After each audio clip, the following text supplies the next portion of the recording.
Hello, everybody. Hi, Charlene. Hi, Campaign Terrain. Good to see you. And hello, Thomas, son of Tom. How are you today? I am fine. I am actually part Norwegian, so technically I really am Thomas, son of Tom. Okay. So, yeah, we already started getting into a discussion about today's subject before we remember to start the stream, so we're coming in hot here. Well, that's the problem. Is you end up explaining so much that you're like, oh, sorry, we're late here. Okay, highly good to see you. So today, it's still pretty hot today, but I think we'll be good because we'll be talking about the land of the ice and snow with the midnight sun where the hot springs flow. So Thomas, would you like to introduce the subject? Sure. So this is, I really didn't know what to call this because if you just call it Viking religion, it's not really just about the Vikings and it's not really just about religion. But there also isn't really anything else that you could call it that would be on point. I guess you could call it early medieval Scandinavian belief and practice or something like that. But that's so broad that it doesn't really tell you anything. Also, it doesn't quite fit into the YouTube title. Yeah. It's not punchy. So So basically, what I want to talk about is what did Scandinavians of the so-called Viking Age believe about their interaction with what I guess we could call the other world. So I'll explain that in a minute too. So, but some definitions because this is actually part of the problem. So we use kind of that term, that Viking Age idea, and there is a very significant problem with that. And one of the things about it is that, of course, Vikings were always a minority of Scandinavian society. Okay, we'll just point it out again. A Viking is a job description and not a nationality. Exactly. It's what you did, like in the summer, usually at the beginning. And this leads me into my second one, which is this Viking Age. People put different dates on it. Probably the most widely used one is, it starts in 793 and it ends in 1066. I mean, apart from the Viking Age itself, because I was doing some reading on the subject as well, preparing for the stream, and it seems to have its roots in the Proto-Germanic, and it seems to have survived quite a way beyond the into the Middle Ages. So it's like absolutely, and that's part of the problem is that where we get those specific dates from, first of all, tells you something about influences on our educational system, which is 793 is the date of the Viking raid on Lindisfarne, right, off the northeast coast of England, and 1066 is the Battle of Hastings, and one of the protagonists in 1066 is a man who's frequently referred to as the last Viking. He's not even close to the last Viking, but that's where they came up with those dates. So I would say, kind of I mean, the last Viking was kind of the last big Viking, almost superhero, I would say. Yeah, I suppose, but it's there are lots of people who are going Viking. Oh, yeah, absolutely. After 1066, but we can, we should do a show on 1066 and talk about Harold more. Yeah. Lisa says the stream isn't going. The stream isn't going. That's very strange. It looks fine from here. Huh. I'm just saying I had to reload it. So try that. All right. Well, we'll see how it goes. Okay, I had to reload it. It didn't automatically kick in. Okay. So, yeah, just in case, if anyone is having any problems, they probably won't hear me anyway, but just drop it in the chat. Lisa just has direct access there, so it's easier. Yeah. She could just walk up and say, something's wrong. So, yeah, I mean, Harald Hardrada is, sure, I'm fine with calling him the last big Viking. We'll call him that. Yeah. But anyway, I mean, the idea, those dates aren't really important. They're just very handy because you can tag them to specific events. That's all it is. So the Viking Age probably begins 50 to 100 years before that, and it ends maybe 100 years afterwards. That's pretty much it. And one thing to really remember during this whole time that we're talking today is that it isn't as if this is a static society. It's very, very different by the end of the Viking Age than it is at the beginning. I would also point out that it's also not one society because, again, Norwegians, Swedes, Danes, some of the Finns, I would say, North Germans, and even those aren't countries, those are a bunch of different cultural groups, you might, settlements, tribes, yeah, Slavs that were co-opted Yeah. into sort of the Rus adventure. Yeah, so it's very tempting when you look at a map. Maps are terrible. I mean, I love maps; they're great, but they're also terrible because they draw these nice, decisive lines, and those don't mean anything. You know, I mean, look, I'm 120 miles from the Mexican border. If you go, well, okay, now you can tell, but it used to be you could literally go and stand on the beach and look into Mexico, and you know, there's no difference at all. So, what this means is that when we say Norwegian or Norse or Viking or Danish or Swedish, it's a much larger, that is to a certain sense, in a certain sense, a small group or a smaller group of a larger cultural group. One thing that you can say about most of those people is that they speak a language called Old Norse. Mhm.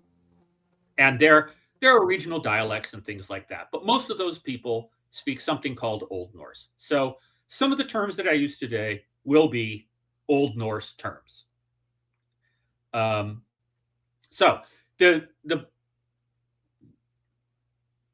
we're kind of hitting on one of the main issues with this, which is at the time that Vikings were wandering around, most people called them one of two things. Initially, they called them Danes.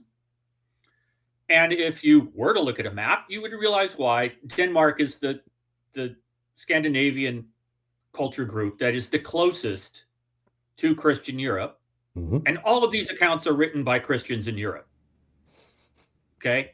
So there is a real cultural divide in the neck of the Danish peninsula, which if you happen to go there, you can see how strong it is because the Danes built a fortification across the entire peninsula to try to keep out the Germans.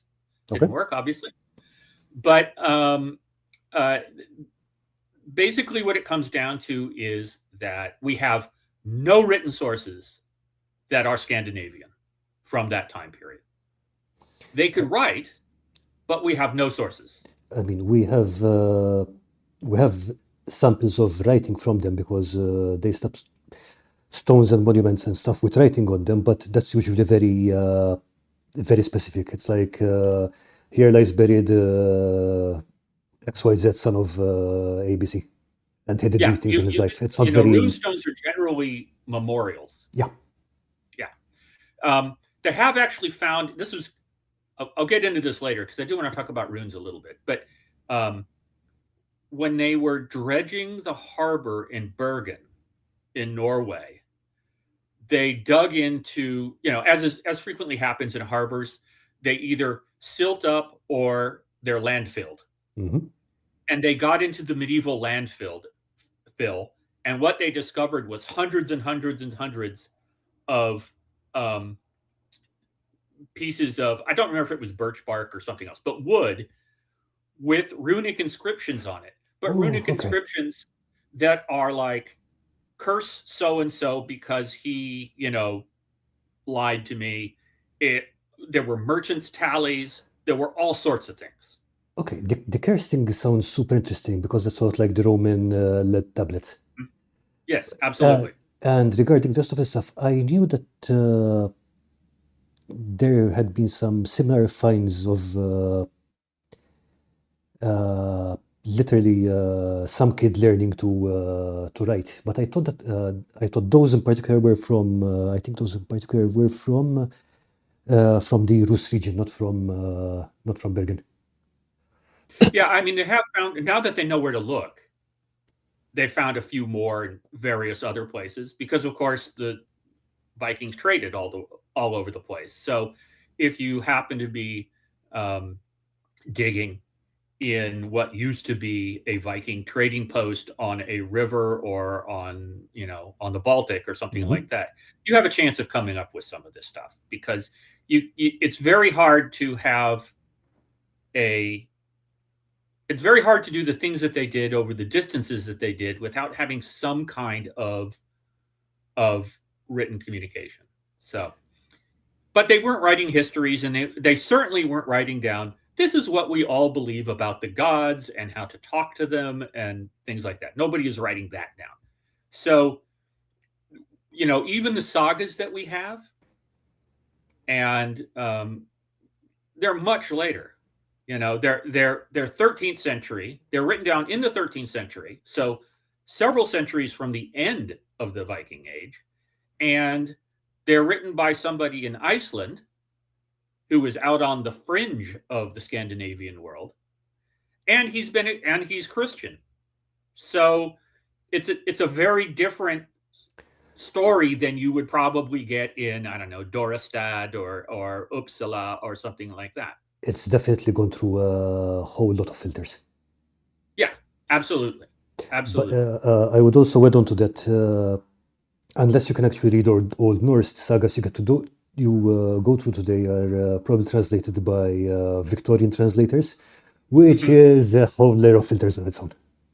Yes, and in fact, that was after things like, or the other person who I'll talk about later is somebody like Adam of Bremen, who is in fact writing at the end of the Viking Age, but he's writing as a Christian cleric. He's not explaining it. He's not an ethnographer, right? And he is doing a description that is based on Christian assumptions. So you're not getting a clear view of what's actually going on. So we'll come back to that in a second. Lisa's saying, hi Kim, by the way. Dungeon Matron is saying, maybe Viking housewives gave their husbands shopping lists when they went trading. I bet they did. I don't know if I have any examples, but yeah, I know. We know that happened later on in the Middle Ages, like, hey, while you're traveling to the city, bring this stuff back. With whole shopping lists, including halberds and stuff. So I cannot imagine it not happening here. No, and I think one of the most common things that wives would have told their husbands as they got on the long ship was, could you bring back a couple of slaves to help me out?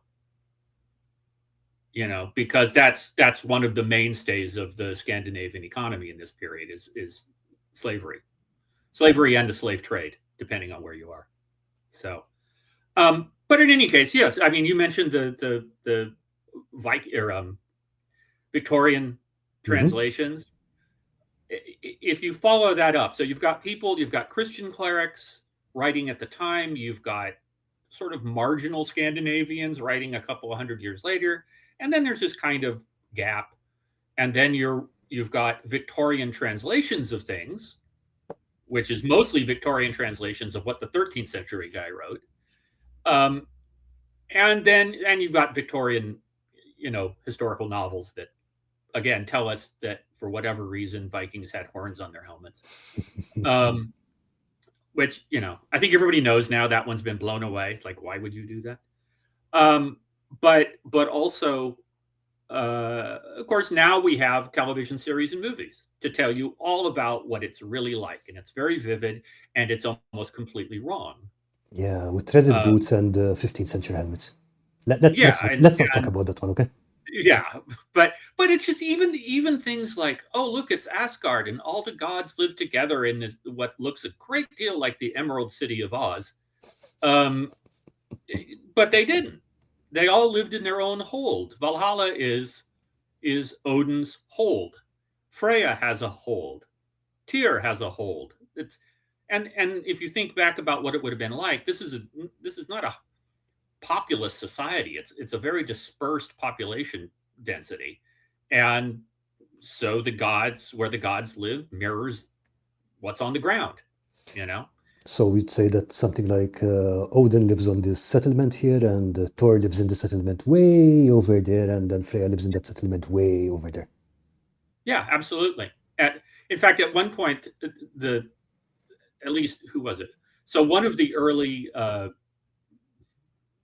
Germanic Christian chroniclers said that the general belief was that Odin lived in Uppsala in Sweden, which is why Uppsala has been the center of whatever religion was not established. I don't want to make that mistake. It was it's been the center of religious practices in Sweden since the Iron Age. Okay. So it kind of makes sense. But in any case, I don't want to get into how they're all wrong. That's not the point. But it means that almost every document that we have that describes what's going on internally in Scandinavia is written from a particular viewpoint that is usually Christian, or in later centuries, at least Christian oriented, right?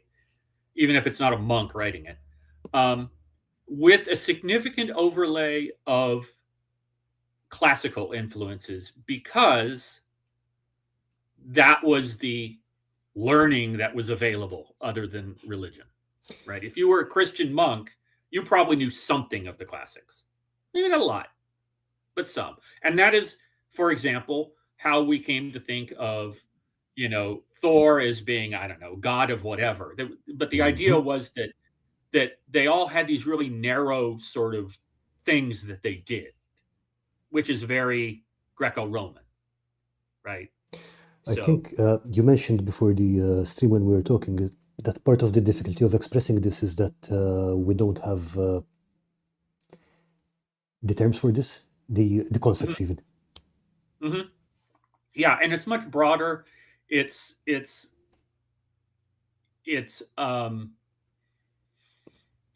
not like you want to take the descriptions with a pinch of salt. Mm-hmm. You just have to adjust to the fact that the people that are commenting on this society don't understand the society, because it's not only outside of your frame of reference, it's also outside of their frame of reference. So that makes it very difficult. And if you read the literature, the historical literature, by which I mean the academic historical literature, it probably has more caveats in it than anything else I've ever read, because you just don't know. There's no written sources from the time. It's mostly based on, again, kind of going through these outside accounts and archaeology. And, you do the best you can, but you're never really sure. So, I guess one of the things that is the result of these outsiders like Adam of Bremen or Saxo Grammaticus or any of the later people writing about it is that somehow, excuse me, the Vikings seem to suddenly in 793 just pop out of nowhere. It's like suddenly they come out of the, if you've watched the television series Vikings, they just come out of the mist into Lindisfarne and start doing heinous stuff, right? But there's no, in a historical sense, there's no, why are they there? And we won't get into why. That's ridiculous, the way that they frame it in the TV series. But it's really clear that those people who were not Vikings were known before that. And again, if you look at a map, it's really obvious. Look, if you're Danish and you want to go trading in the Carolingian Empire, it's right over there. It's right there, or you can coast down past Frisia, right, which is in the Netherlands, mostly in the Netherlands, down to what is now the coast of northern France, and you can trade there. Or if you're in Germany, you can take a very long walk north and you meet the same people. Absolutely. So it's kind of a situation where, look, they clearly knew the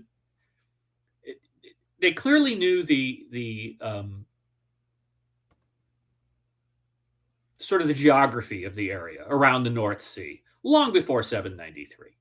So they didn't just appear out of nowhere. The thing that they did start to do in the middle of the 8th century was they kind of looked around. They had scoped everything out. Traders had been in various places, Hedeby, Dorestad, places on the south coast of England. And they got to know what was there, and they got to know those societies better. And at some point, there was a turn in their attitude, and somebody said, you know what? Wouldn't it just be easier to take it? Well, I don't have to trade or anything. Look, we were in Paris, right? There's these monastery things. It has something to do with their gods, but like they have gold and silver. Why can't we just take it? And that happened somewhere around 750. We should also point out here that a Viking journey wasn't just raid. It also involved quite a bit of trading on the way. Just whatever was easiest at that point. Fencing what you had stolen. Yep. I mean, let's call it trading, okay? Yeah. Yeah. I mean, later on, that's basically what the Duchy of Normandy is. It's the world's largest fencing operation. Yeah. So in other words, I mean, obviously these people that we call Vikings were around long before what we call the Viking Age. But really what that speaks to, the fact that they were trading and then suddenly were like, oh, wait, there's things here that we want and they're not really guarded all that well. We could just take them. That is the result of where these Scandinavians are coming from. So I kind of want to talk a little bit about that, because this was one of those moments where you go, of course. Makes perfect sense. Why are they suddenly there? Because the answer used to be, oh, the Scandinavia is overpopulated. Well, as it turns out, no, that's not true at all. It's not even close to being true. I mean, even if you look at it today, it's very sparsely populated. Yeah, I mean, Norway has 5 million people. That's all. It's partially that's because of geography, but that's still pretty small. But in any case, this is I think a fascinating part of the story. So I sort of assume that most people know what Ragnarok is. At least they have a concept of Ragnarok. Like Ragnarok, the end times, Ragnarok, where everything freezes over, the gods have a punch up with the frost giants, everyone dies, then the whole thing gets rebooted. Yeah. Okay. So it's very, and I'm going to use this word advisedly, it's very apocalyptic, right? Mm-hmm. Okay, where does the term apocalyptic come from? Judeo-Christian. Yeah. So again, you find yourself using these terms to describe something that isn't that thing, right? So in Norse mythology, yes, Ragnarok is exactly as you said, Karl. It's this battle where the gods, various ones of the gods, fight against most of the non-gods, but even some of the gods as well. And it all goes to hell, and that's the end of it. Sorry, it doesn't go to hell. I can't even say that because that's a Judeo-Christian thing. Again, complicated by the fact that there is a hell, right? In North Which is a demigoddess, not a place. Yes. Yeah. Yes. And also the daughter of Loki. Yep. So it seems that this vision of Ragnarok is based on real events. Oh. So the thing that is the end of days, the ending in Norse mythology. And by the way, there is an alternative version where the whole cycle begins again. But that's the one I'm familiar with, to be honest. Yeah, but there's a question as to whether or not that's Christian influence coming in. Oh, okay. So anyway, but this Ragnarok where everything ends and there's a climactic battle, etc. This goes back to basically a specific year. But again, it's nothing that we have any written documentation of for Scandinavia. So it's sort of reading back into it, but it makes perfect sense once you think about it. So if I don't know if any of you have ever heard of this, but you know the year without a summer? Does that sound familiar? I'm pretty sure I've heard about it before, but right now I can't think of what it was. Okay, so this is 1816. And what happened was there was a volcanic eruption that created a volcanic winter. So it's been dramatized in a couple of different movies because this is the summer that, for example, Shelley and Byron and Mary Shelley were on Lake Geneva, and this is when she wrote Frankenstein because they couldn't go out on the lake because the weather was so bad. Okay, but it was cold. It was a cold summer, right? Crops didn't ripen. There was widespread famine, pestilence, you name it. It was bad. But so that's the year without a summer. This we're talking. This is almost a millennium after the Yes. Viking Age. Yes, but it turns out, as they've been able to trace back records in other places and to look at things now, tree rings, ice cores, isotopes. Oh shit! Okay. In 536. There was a volcanic eruption that created a volcanic winter. Which is basically what Fimbulwinter is before Ragnarok. Okay. Okay. Not only that, but in 540, there was another one. Shit. In 541, as things were getting screwy, the plague of Justinian, which is the first confirmed bubonic plague, hit Europe. Half of the Byzantine Empire died. And in 547, there was another eruption. So think about it. So usually 536 is the tag that's been put on that, like the year without a summer. The tag that's been put on 536 is the worst year to be alive. Yeah, I can kind of picture that. Okay. So it is also the beginning of what's called the early medieval? Yes, early medieval Little Ice Age. Okay. Which ran from 550 to about 660. Okay. So what you've got is 4 natural disasters that are events that are basically sitting on top of this massive cooling event. And the result is that because, as you might imagine, Scandinavia is pretty much on the edge anyway. Yeah. Probably 90% of the population of Scandinavia died. Which really puts the whole overpopulation thing to rest. Yes, because not only that, but like the plague coming back to visit and depressing population levels in Europe in the Middle Ages, it's a series of getting hit. So just when you're starting to dig out, you get hit again.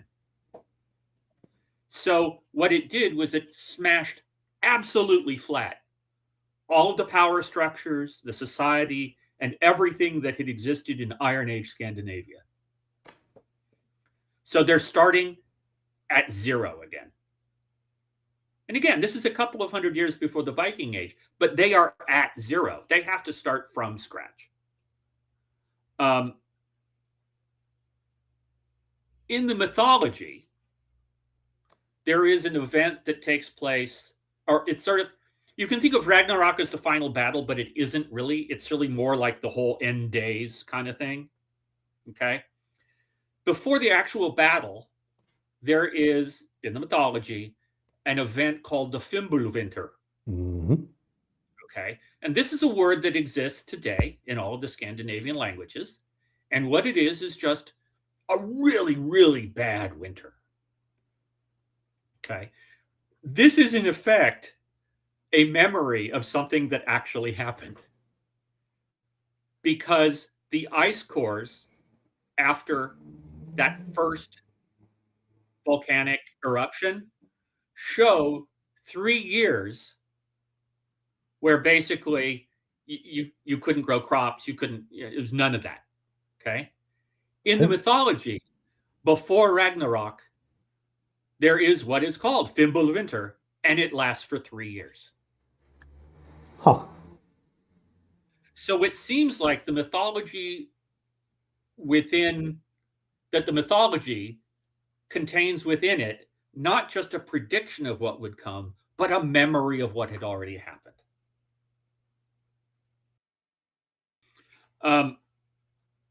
But again, the point is that now whatever existed before didn't exist in Scandinavia.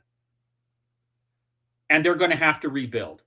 And one of the things you kind of have to keep in mind over this, 250, 300 year, whatever period, is that you're seeing the gradual emergence of a society that is knitting itself back together again, slowly. Politically, it's going from tribalism to a kind of like chieftainship kind of based thing, something in the middle. And then eventually by the end of it, you're talking about kingdoms. So this is going, so everything, the whole Viking Age is taking place while society is growing. It's not overpopulated. There's all sorts of room in Scandinavia. Okay. And the number one commodity that they trade in is slaves. Okay. Because slaves are labor. Because the manpower is so low that they need to bring in extra. Yes. Absolutely. Absolutely. It's why when the Vikings get to the Orkney Islands north of Scotland, they've done the genetic studies that shows that essentially what happened over about probably 50 years, they think. The markers for male Orcadians, which is what they're called, disappear, and they are replaced by Norse male markers. Oh, okay. In other words, they killed or enslaved all of the men and took most of the women as wives or concubines. Well, if you've got too many people back in Scandinavia, that's probably not what you do. So anyway, those are just kind of background things to think about, because I think it actually helps to inform some of what they believe and some of what they do during this period. It is changing during this period. So, okay, so that's kind of the ridiculous number of background, but amount of background. But basically what they discovered was we're building our society rather than going through the slow effort of trade and in a sense, sort of, natural reproduction. It's a lot quicker if you just take everything. Okay. Okay. And now you have Vikings. You don't just have Scandinavian farmers and fishermen. Now you've got Vikings.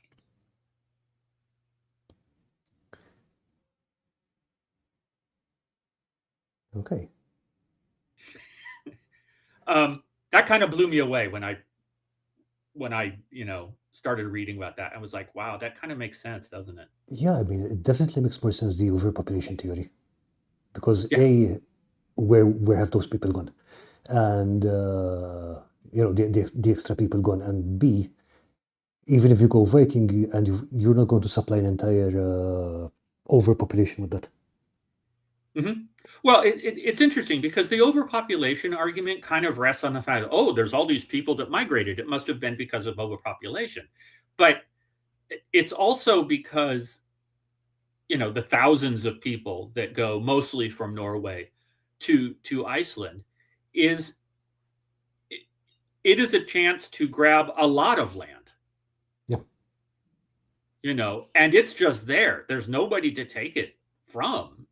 It's uninhabited. So you just go and mark out your farm and there you are. So, the path of least resistance essentially is what we're talking about. So, okay. So that's kind of background to everything. So let's talk about the religion specifically. The first thing is I apologize for using the word religion because it's not a religion. It's what we would call a religion. Okay, because But it conceptually you've isn't. got gods and stuff, but Yeah, yeah, okay. yeah. But Um, we again are looking through this lens of Judeo-Christianity and also classical learning, right? I mean, is there anything that really differentiates the gods in a Marvel movie from older movies about, you know, Zeus and Athena? You know, no, they all kind of look the same. They dress differently. It's much yeah, warmer in okay, the fair enough. Mediterranean. Yeah, but other than that, they're kind of the same. It's all one big family, and they're all, you know, stabbing each other in the back and all that. Okay, I'm going to guess that you're going to say that Harald Hardrada, for example, did not kneel by his bed before going to sleep and pray to Odin for, you know, I don't know, to do well in the spelling test No, tomorrow. Yeah. no. In fact, if I can draw a parallel to something else in what can loosely be called literature, if you've ever read the actual original Conan stories by Robert E. Howard, Yep. he has an attitude towards his people's god, whose name is Crom. Yeah, try And not to attract Crom his just attention. sits on a mountain. Yeah. Crom sits on a mountain and doesn't give a crap about you. Yeah, I think it was Okay. something like, don't pray to him so you don't attract his attention, otherwise he'll do bad stuff to you. Exactly. Okay. And that is in fact much closer to, again, what we're sort of calling Viking religion. Okay. Okay. Because those gods are really powerful. So anyway, it's there is no word for religion in Old Norse. They just don't have one. But It's- wait, correct me if I'm wrong, but there were examples of what looks like ritual sacrifice to a deity, no? Oh, absolutely. It's just that they don't perceive it the same way that we perceive it. Okay. So that's a major part of what we'll talk about today is trying to shift into that mindset and seeing it from their point of view, because it's a difficult thing to do. It really is. I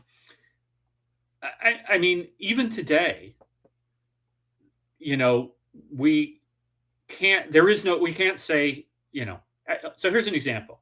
Here's another largely extinct faith, but not completely. So Zoroastrianism. Look, there's a name for Zoroastrianism. Okay.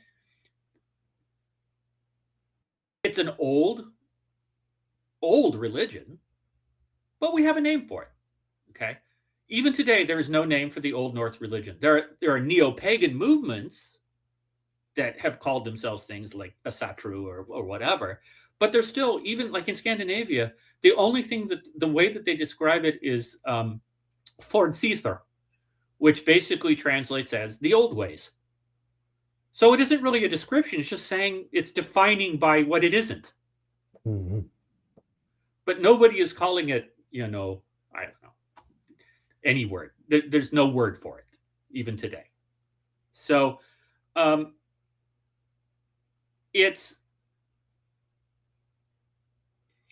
kind of just a situation where we now have 1,000 years of understanding what the Norse thought by reading things written by people who either didn't know what the Norse thought or understood it but ran it through a bunch of filters that we then have to pull apart. Gotcha. Okay.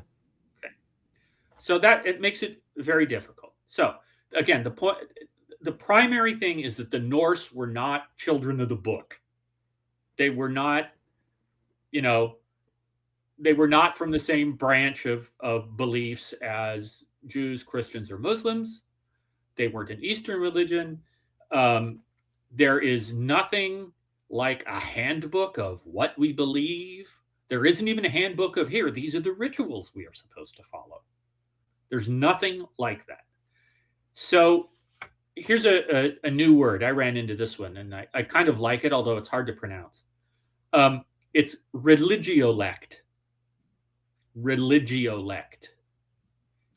And what that is think of it as a spiritual dialect. So, we have language dialects, and if you're a Yorkshireman, you can talk to an Australian and you're not going to get every sentence, and it's not going to be good. It's not going to be like talking to your next door neighbor. And it's kind of the same way with Norse religion. Actually, Lisa has because basically, from what I understand, we're basically getting the ChatGPT summary of it because it's being filtered through all these things. Mm-hmm. Yeah, there's follow-up questions, and it narrows it down more and more until it gets to what you want or something that makes sense to you. But again, what makes sense to Adam of Bremen in 1070 probably would not have made sense to an actual adherent to these beliefs. And certainly doesn't make sense to us today. Very good, yeah. So the whole idea of the religiolect is that a religiolect can be linked to an ethnic group. It can be linked to an individual's followers. It could be linked to a set of circumstances, like a burial or the raising of a runestone.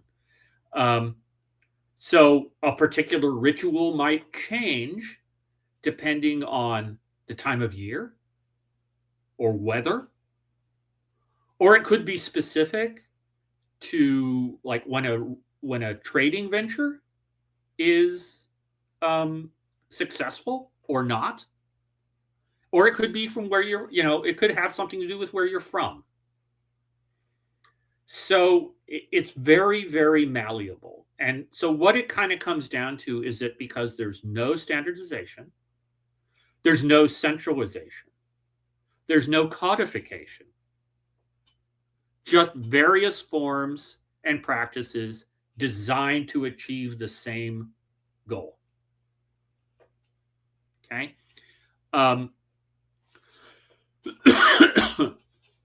And again, just to kind of blow away the sort of normal religious analogy, the fact that a ritual took place let me rephrase that. The fact that a ritual of a certain kind occurred in a particular place does not mean that that place is holy. It just means that it was appropriate. Okay, gotcha. Okay, so the assumptions that are underlying the ritual, no matter how different it is, and there is a certain similarity between them all, the assumptions that are underlying the rituals would be similar all the way from Greenland to Kiev. Okay? But the way they play out is different. Okay, when you say assumptions and the underlying assumptions, what does that mean exactly? The assumption is, how do we communicate with the other world? Okay, so we're talking things like, is this an important enough event to, call the other world about it? What's the best way to get a connection? And so you mentioned... Is there a specific being I need to contact? Okay, gotcha. So when you mentioned, for example, that the fact that the ritual took place in somewhere does not mean that the place is holy and that is just the most appropriate place. I've been reading a lot through 15th and 16th century material recently. So it's like, is it like how, for example, most magical rituals would take place at a crossroads because that's the most appropriate place, kind of thing? I mean, without more specifics, it's hard to say yes, but I will say yes. It's the type of place that it's a crossroads. Essentially, you want to try to contact the other world, and I'll explain that in a second. You want to try to contact the other world by going to the place where it's easiest to contact the other kind world. of the place where you have 4 bars of reception instead of 1. Exactly. Okay. Exactly. So So that's why a crossroads can really be a place where that happens, right? It's I don't want to get into ley lines because that's not part of Norse mythology, but the idea we're not necessarily talking about powerful places. We're talking about places where maybe you could think of it as like the barrier between worlds is thinner there. Okay. So Lisa's But asking. that could change. Makes sense. Lisa's asking, so they do pray in a way? No, not really. Okay. I mean, certainly not in the way that we would think of the word pray. And this is part of the problem of explaining this is that you have to go, well, what do you mean by pray? And especially depending on what religion we're talking about, prayer is itself a ritual. But is there a difference between prayer and what you do around the prayer kind of thing? Okay. So do they pray? They can ask for help. But that's really iffy because these other people in the other world are powerful. Mm-hmm. And you, like you were saying earlier, do you want to draw their attention? Sometimes you don't. I don't think your need has to be really great for you to want to get Odin's attention. Because this is not a contractual relationship. You might propitiate the god. You might say, "Hey, look, I'm doing this. Look, here's a chicken." You could say that, but that doesn't mean that he's going to do anything. I'm kind of getting the vibe I'm getting from this is that if we had to model this in, say, D&D, okay, for example, you don't actually get a cleric of Odin, but you could have a warlock of the old ones whose patron happens to be Odin.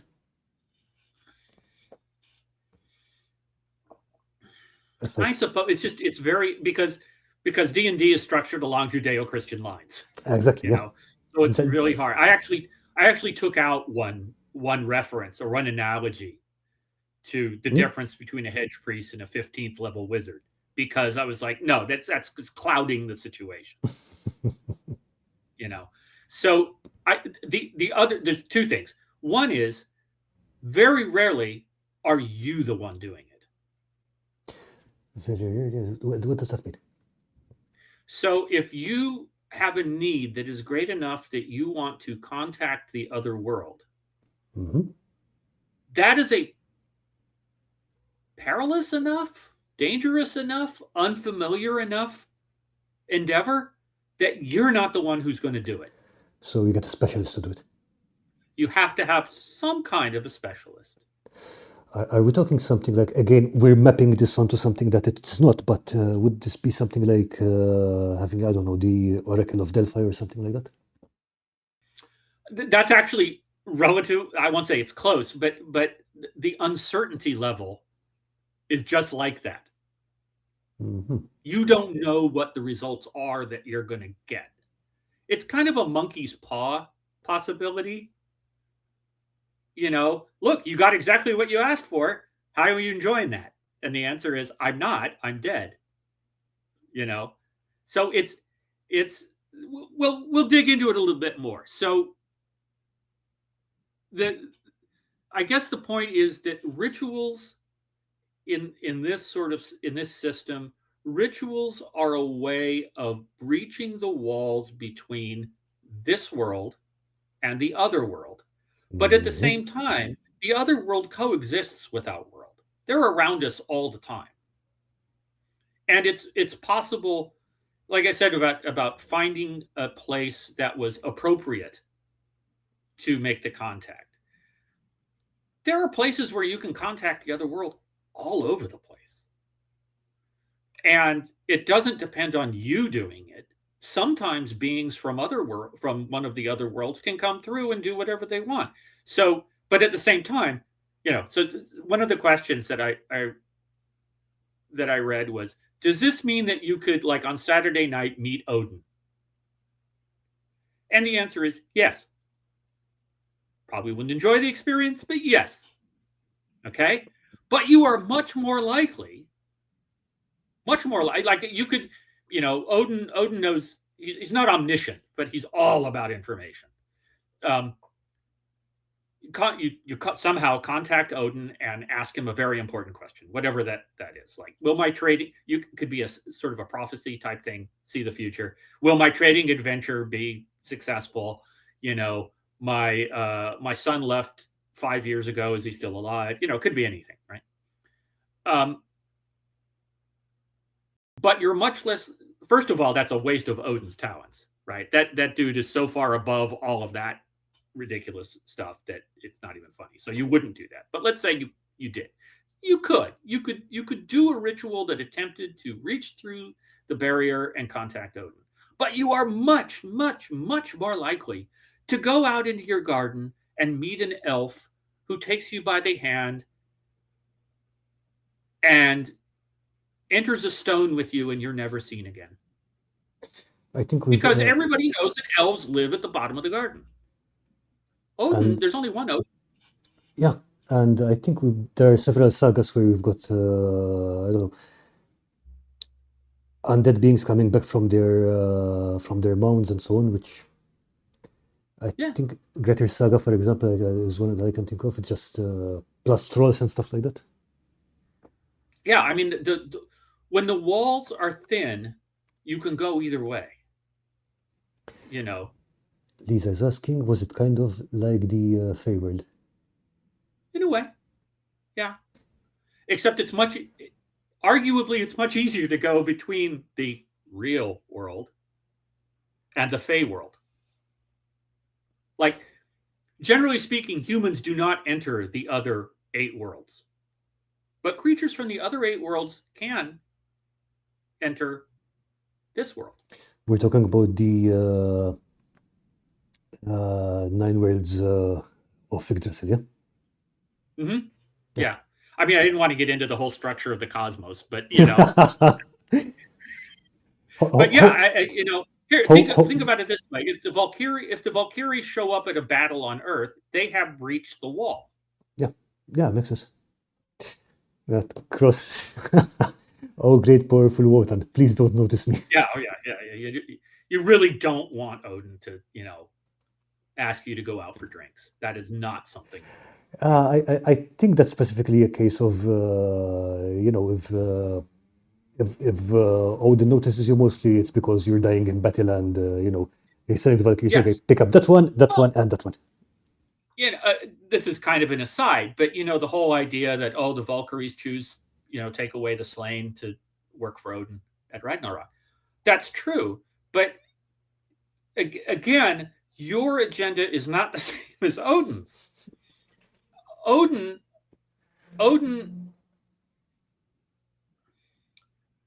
wants the best people in his army. What this means is that in a battle, he doesn't want the losers. He doesn't want the guy who's inept. So a large part of what the Valkyries, who are, usually referred to as his handmaidens or whatever, they're kind of like air spirits.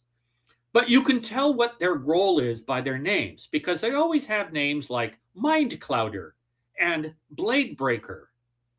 What they do is they find people that are great fighters and screw them over. I had so that then they get killed, and then they go to Valhalla. Well, shit. Because you don't want the guys that don't know what they're doing. Yeah. You want the best. So Odin's agenda is not the same as yours.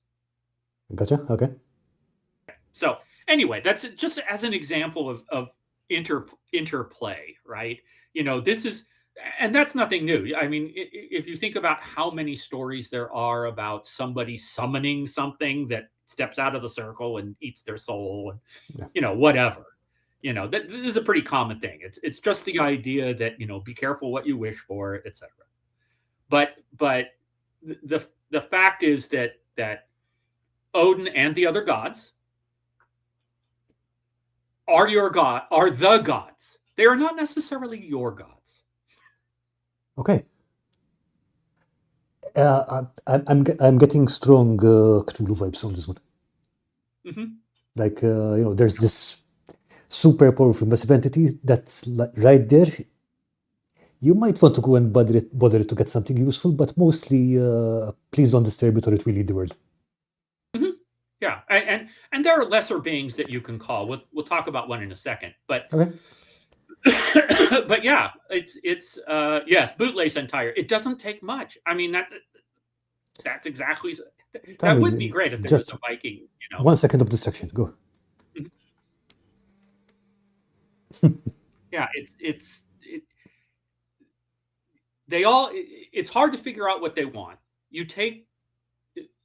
If you ask for something, there's a real chance that you won't get what you want because they may not feel like doing it. But also, even if you do get what you want, it may not be in the form that you wanted it. Which is, and they're again, certainly going not back to interested the in monkey paw pleasing. spell kind of thing. Yeah. Yeah. So anyway, it just kind of it's really kind of different. It's not like the medieval wizard in his tower, putting a pentagram in a circle on the floor and summoning a demon or something like that. It's very different. You're for sure you're not going to have any control over them. That's one thing. No, not at all. I mean, I actually wrote a short story where somebody did kind of get a monkey's paw situation, and I did my best to. I'll send it to you. I did my best to keep it within sort of the Norse frame of mind, which was really difficult. Okay. And it is horrific. It is absolutely horrific. And I went back and I was like, no, it can't be like that. And Lisa read it and said, this is horrific. So in any case, the way that this is carried out. Let's talk about the way that the ritual, that the to a certain degree, the religion is the rituals, right? As is true in many religions. So even though there aren't, quote, holy places, there are places that get used over and over again to do rituals because maybe the veil is always thinner there, But again, this is the Vikings seem, or I say the Norse, sorry, don't mean the Vikings. The Norse seem to be very, very practical, or there's always a practical side to what they do. Okay. So, for example, like I said, if you continually go to this one hill because this seems to be the appropriate place to do it, that hill will become known as a place to do rituals. So it acquires a kind of semi-permanence. You can still go to that ford over there where the water is low and, whatever, and for certain things. But maybe primarily you go and use this hill because, tradition after a while, right? Okay. The other thing, however, is that as the society started to grow after the sort of 6th century low point, the new emerging elites work to sort of co-opt this tendency to strengthen their position. So if you built a hall, you might choose where to build that hall for defensive purposes, certainly possible, but you might also choose to place it where it's near one of these semi-permanent ritual places. Okay. The way I'm thinking of it is like that's the same way that you would choose to position something in your natural resource. Yes. I mean, let's put it this way. You don't put a smelter 100 miles from your mine. Yeah. Okay. So they build their hall. I'm the big man in this neighborhood. I've built my hall. There's a stockade around it. And inside that stockade I build a hut on the spot where people have been sacrificing, and we'll talk about sacrificing in a little bit, have been sacrificing for the last 100 years. And everybody gets mad at me because I've enclosed, I control access to it. Yeah. Okay. But then I tell them, no, I've built a hut over that particular stone, and you can come in and use it whenever you want. And now everybody's happy with you because they're not standing in the rain doing it. And so now this particular semi-permanent ritual place becomes permanent. And it becomes associated with you, the lord of the neighborhood. So it gets co-opted. Now you have, if not power over whatever you want to call it, whatever we're calling this, but it is associated with you. Mm-hmm. Okay, so it's I mean, pretty common, but every Norse king, just like every Anglo-Saxon king, claimed actual descent from the gods, actual physical descent from the gods. Yeah, I think it's still the case from with the current British royal family. Yeah, I mean, they go back to Seiðr in the 7th century, I think it is. But then if you read Geoffrey of Monmouth or whatever, no, they're all descended from, in that case, Woden, because he was the Germanic version. But in Scandinavia, you're descended from Odin. Some people are descended from Thor, some from Tyr. There's some evidence that Tyr used to be kind of like the primary god before the Ragnarok that actually happened. The primary, like the boss person. I'm sorry? We were saying the chief god kind of thing. Yeah, or at least the most prominent of them. Okay. So, not a king of the gods, not like Zeus or anything, just like maybe arguably the most powerful. Sorry, this is another aside, but it kind of makes sense. If Tyr was the main guy before the Fimbulvinter, then when everything gets leveled, war isn't really the answer, which is what Tyr is. Shit. The answer is knowledge. And Odin is a god of knowledge. And now Odin sort of ascends. Anyway, that's the theory. We don't know for sure. Yeah, I mean, it's a compelling theory. Yeah, exactly. So, so you get sort of, again, sort of the lords associating themselves with special religious places, which rebounds to their fame and status. And, you know, the great temple at Uppsala, which again we'll talk about in a minute, is not far away from where the King of Sweden was. You know, it all makes sense. Canterbury, by the way, is way too far from London. And in the Anglo-Saxon period, it's even farther away from Winchester, where the Anglo-Saxon kings were. So that was just bad. That was just bad. But again, Canterbury became Canterbury before there was England. So that's part of the issue. But in any case, if you look at these rituals are not led by priests because there aren't really any priests. It's not that kind of religion. Instead, these are kind of, well, they're public rituals. They tend to be led by the local lord, whoever that would be, and major landowners, you know. So it's sort of more like a civic ceremony to a certain degree. Okay. Because what they're doing is they're sort of on behalf of the community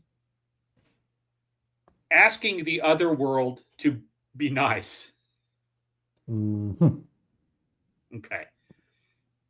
So there is a political aspect to the way this develops.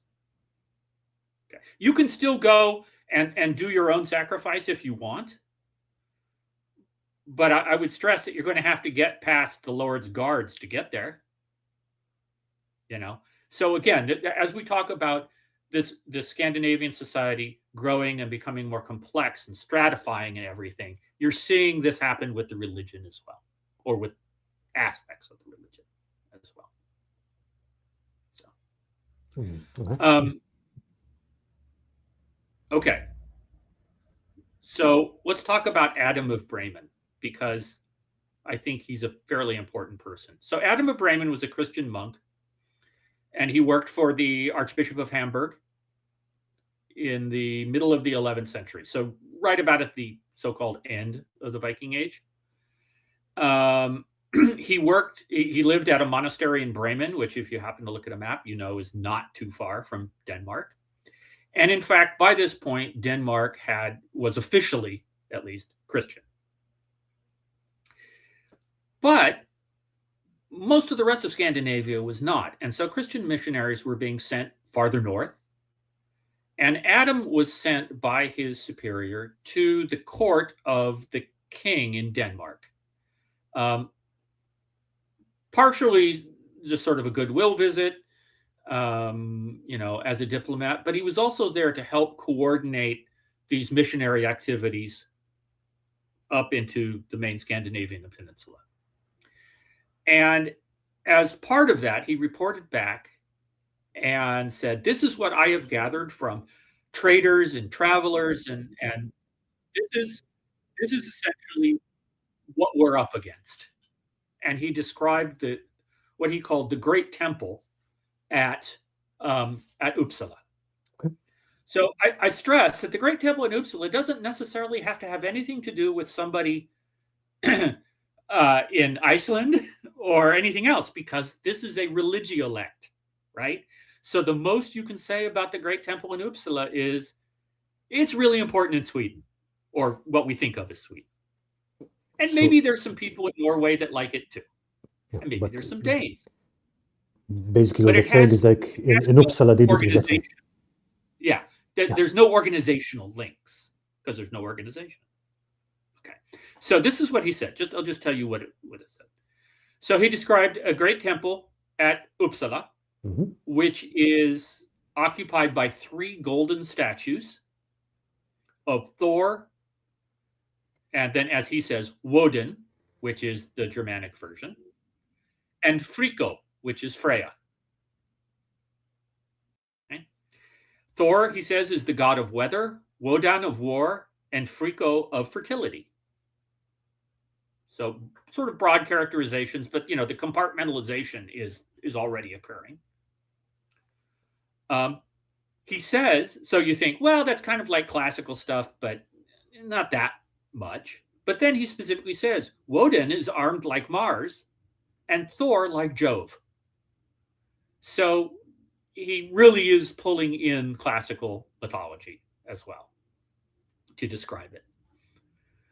He also, of course, criticizes the temple. He gives it the full Christian treatment, condemns idols, sacrifices, sex, all of that. So this is the closest we have to at the time, description of that. But you'll notice he doesn't say anything about anything else outside.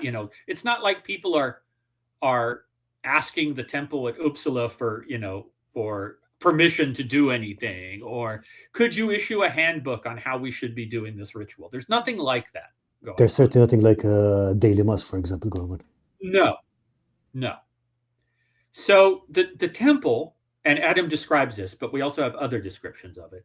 The temple is the center of a festival called Dísablót. And Dísablót is a public ritual that is a harvest ritual, essentially. It's to ensure a good harvest. So it's really on behalf of the entire society. Okay. The festival includes a fair. It includes a general assembly of the Swedes, what they call a thing, which there still is a thing going on in both the Isle of Man and Iceland today. And basically, at the temple, they sacrifice 9 males of every creature. This is kind of a Noah's Ark kind of issue. It can't be every creature, but they certainly hit all the high notes, So it's humans, it's horses, it's dogs, it's birds, it's anyway. And they are, again, sort of sacrificed as part of this, please help us, kind of thing. No assumption is made. Just, look, we're sacrificing a lot of stuff. So how about you help us? Wouldn't that be great? And then, again, probably not coincidentally. Well, actually, we know it's not coincidental. There is another spot nearby. It's a grove of trees, which has become one of these places that acquires permanence as a ritual place. And so they hang the bodies from the branches of these trees, which is pretty macabre, but there you go. And the rituals were probably led by the king of Sweden, or before there was a Sweden, there were a couple of main groups. So whoever the local big guy is, or regional big guy, and apparently prominent women. Okay. And we'll come back to that in a second. And it seems like that's what happens. Like if there's a neighborhood ritual that you do, it's led by the major landowners and prominent women, not priests.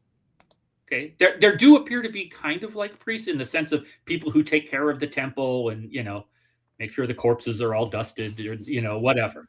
But they aren't priests in the way that we would normally think of. They sound more like the maintenance guys who work at the temple. Yeah, they sound more like janitors, is what they sound like. Pretty much. Yeah. Exactly. Okay, so that's Uppsala, but in a very real way, it's like, well, that's a one-off. That's the only place that we are aware of that this really happened. So it's kind of ironic, actually, because Uppsala has been the center of whatever religion was dominant in Sweden since the Iron Age.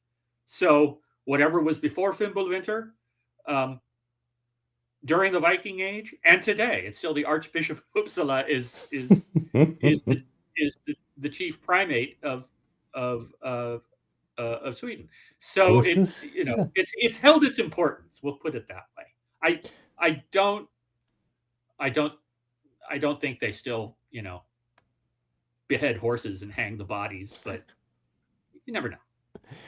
So Lisa's asking, could the sacrifices be tools to open the way into the other realm rather than as sacrifices to appease? That's a kind of hard one to answer. Sure. I mean, one of the important things, of course, is it's called Dísablót, and blot means exactly what you probably think it means. It's blood. Blood is a major thing. The Dísa part is actually from the word Dísr, which is a class of air spirits. So it literally is, I suppose, spilling blood to ask for help from the air spirits. I'm not sure you can separate opening the way to the other world from the appeasement. If you try to break things down into their smallest parts, I think I don't think they broke things down like that. I think it was like, this is just what we do now. That's what makes it a ritual. If you go into a church, if you go into a Catholic church and you visit the 7 Stations of the Cross, you probably don't break it down. You can break it down. Certainly, of course you can. But you don't necessarily break it down. You just go from 1 to 2 to 3. Okay? So I think it's possible to overanalyze. For sure. Sometimes. And especially when you don't really know what's going on. So no way of knowing. And no way of knowing. I mean, Lisa always says, well, that's conjecture. And I'm like, yeah, pretty much all conjecture. On the other hand, I mean, like, given the time period and given the what I understand of this the mindset of these people is that in most cases, the most straightforward answer is probably the correct one. Yeah. No, I think that's very true. And I think, I mean, that, and again, that's one way in which it is a religion, or it acts like a religion, right? Or, well, okay. So as an example, the whole blood thing, I think is very important. And again, this is not unique to the Norse, right? So there is a place in Iceland called Hofstadr, And Hof is a word, probably people will go, oh, the Hofbrauhaus, but that's sort of the German way of looking at it. A Hof in Norse is essentially that great hall. Oh. Okay. So this at Hofstadter, they found a bunch of, basically they dug up a 14th century church. And under that church, they found the skeletons of many, many, many oxen. Okay. And the initial thought was, okay, this is not strange, right? A Christian building that usurped the place of it usurped a pagan place, right? Not uncommon, yeah. Okay, seems reasonable. But as they started to look at the oxen, and they found other things as well, they noticed that they all had similar cuts. Again, this is not weird. The way that you sacrifice animals, you tend to do the same thing over and over again. Mm-hmm. Okay. I mean, that's true in a slaughterhouse. I was going to mention that, yeah. Look, if you got to do 100 of them, you got to standardize. But what they noticed is that as they put some of these back together again, is that they all had the same kind of cut in the same place. And essentially what they discovered was that every one of them was killed by the same stroke to the neck in such a way that it would produce the largest, broadest arterial spray. Oh. So that the person doing the sacrifice and anybody standing next to him would be completely covered in blood. Okay. Okay. So it's literally this big showy thing at that point, yeah? Yeah, it wasn't just, oh, we got to sacrifice something. It's the way you sacrifice, and to go back to Lisa's question, does the blood open the way? Yeah, maybe. Maybe that's what does it. Maybe in a battle, it's the death and bleeding of all of those people that allow the Valkyries to come in. We just don't know. So, there's a variety of things that they did, other rituals. Lots of times things are buried. Lots of times things are thrown into water. Things are hanged from trees. We talked about it at Uppsala. Probably not a coincidence that Odin was known as the god of the gallows. Although part of that probably comes from, apparently he frequently liked to find where somebody had been hanged, and he would sit down underneath them and talk to them, and they would answer back. So the one thing that most of these have in common is these are public rituals. They're on behalf of a group. It's not one person necessarily doing this. And so it feels more, in a sense, more like a religion. Okay. But there is a personal side to this as well. And that is what, again, there's no specific name for it. You can call it magic, you can call it sorcery, you can call it whatever you want. Basically what it is as opposed to these public rituals, which almost always seem to be about help us have a good harvest, help us in war, big things that concern large sections of society. Norse sorcery, on the other hand, far more personal. Okay. And can be small, can be very small if you think it's worth it.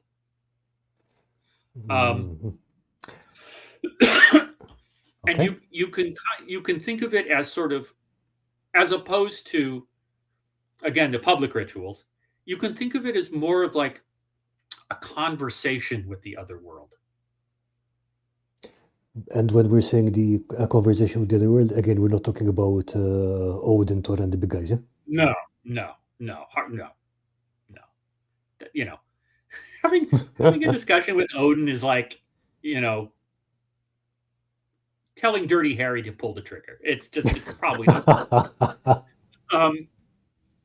But because this other world is everywhere, I'm going to get poetic here. Men basically swam like fishes through an invisible population. Okay. They avoided predators when possible. They tried to feed and reproduce, and they cut deals in order to survive. And on a personal level, that involved using whatever we're calling this, magic, sorcery, whatever. Okay. But again, you wouldn't necessarily go straight to Odin and go, I've got a parking ticket. Can you fix it? Okay.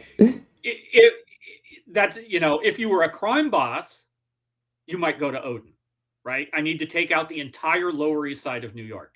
Odin's be like, oh, okay. So that's more like the nuclear option. Not that level, right? Okay. So that's again, kind of nuclear. It's kind of about appropriateness. Know what it is that you need to do.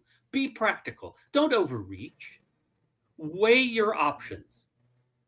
Okay. So sorcery. In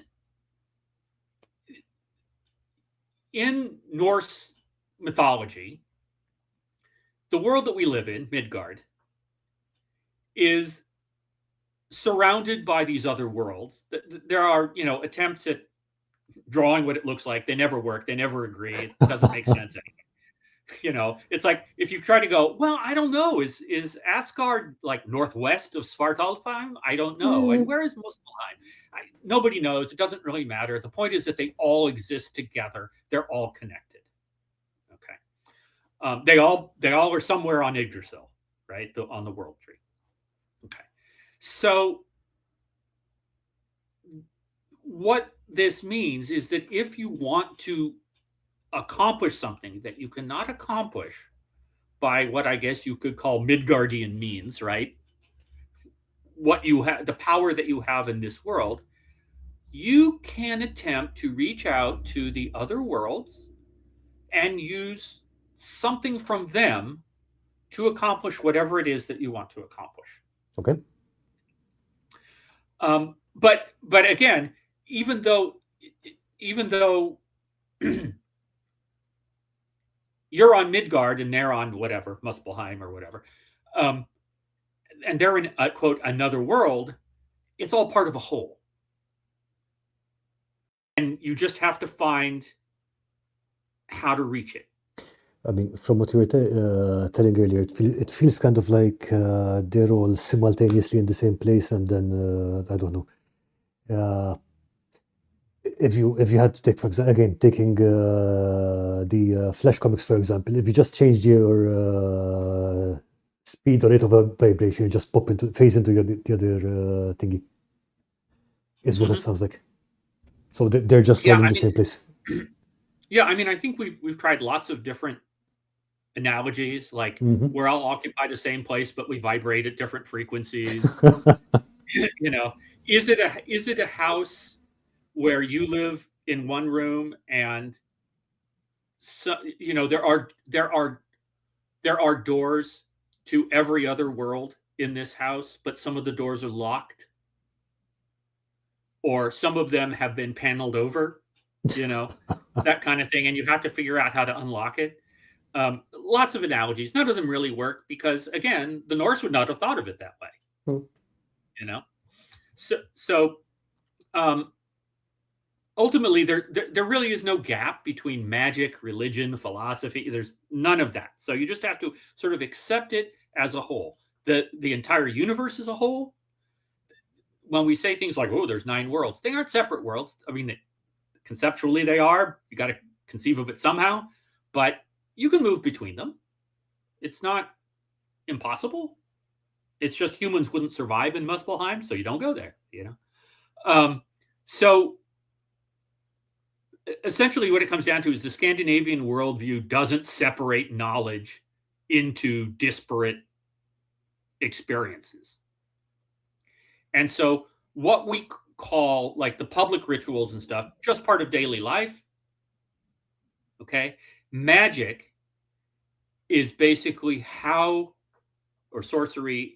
I'm going to stick with sorcery, I think. Sorcery is like how humans interact with the other worlds. Okay.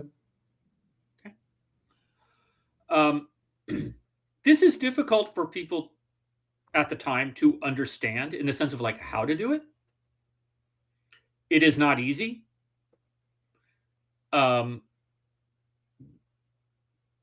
It takes time, and most people don't have time. They're too busy surviving.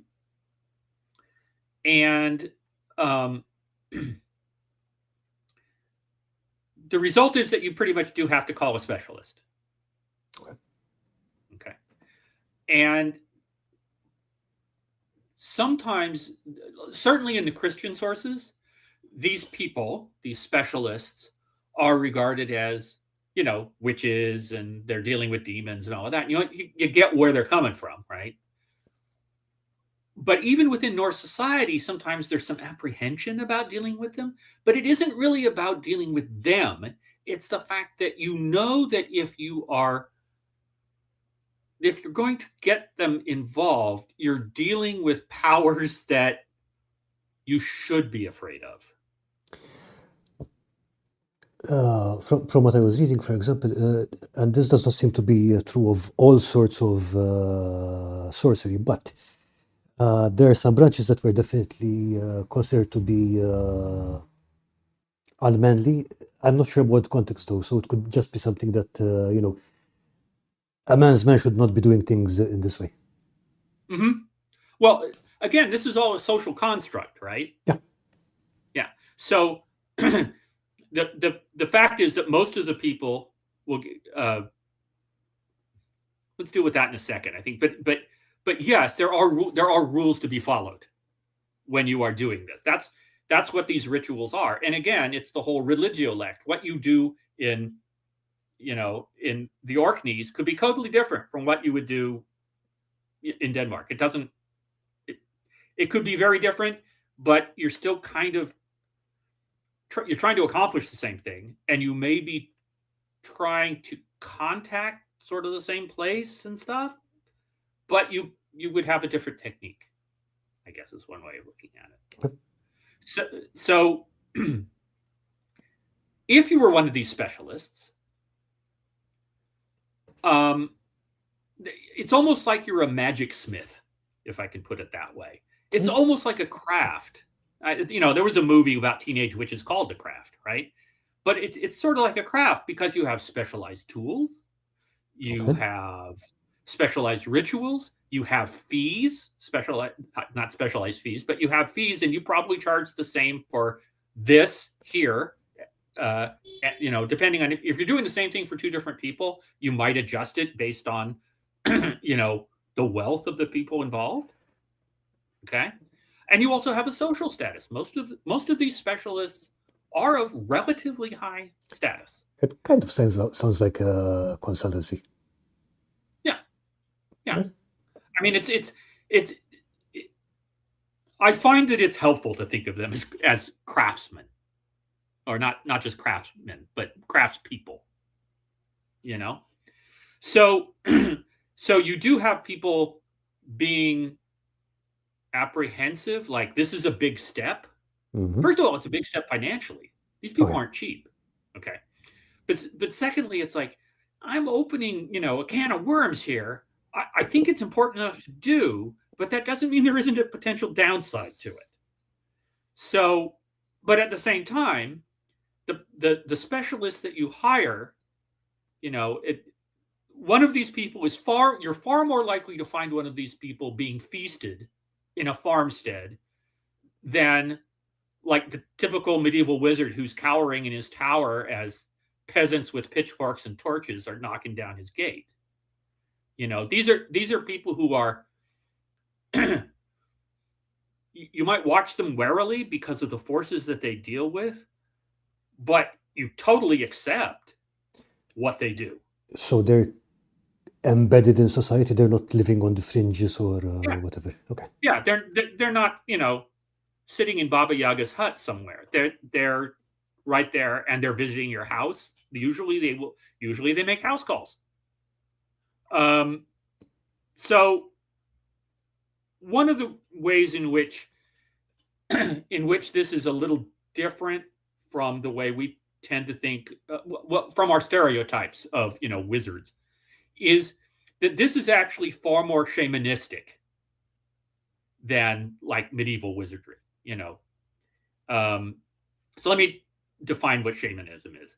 So shamanism usually involves, and this is a quote, direct contact with spiritual beings and guardian spirits, together with the mediating role played by a shaman in a ritual setting, and the presence of guardian spirits during the trance and following shamanic actions.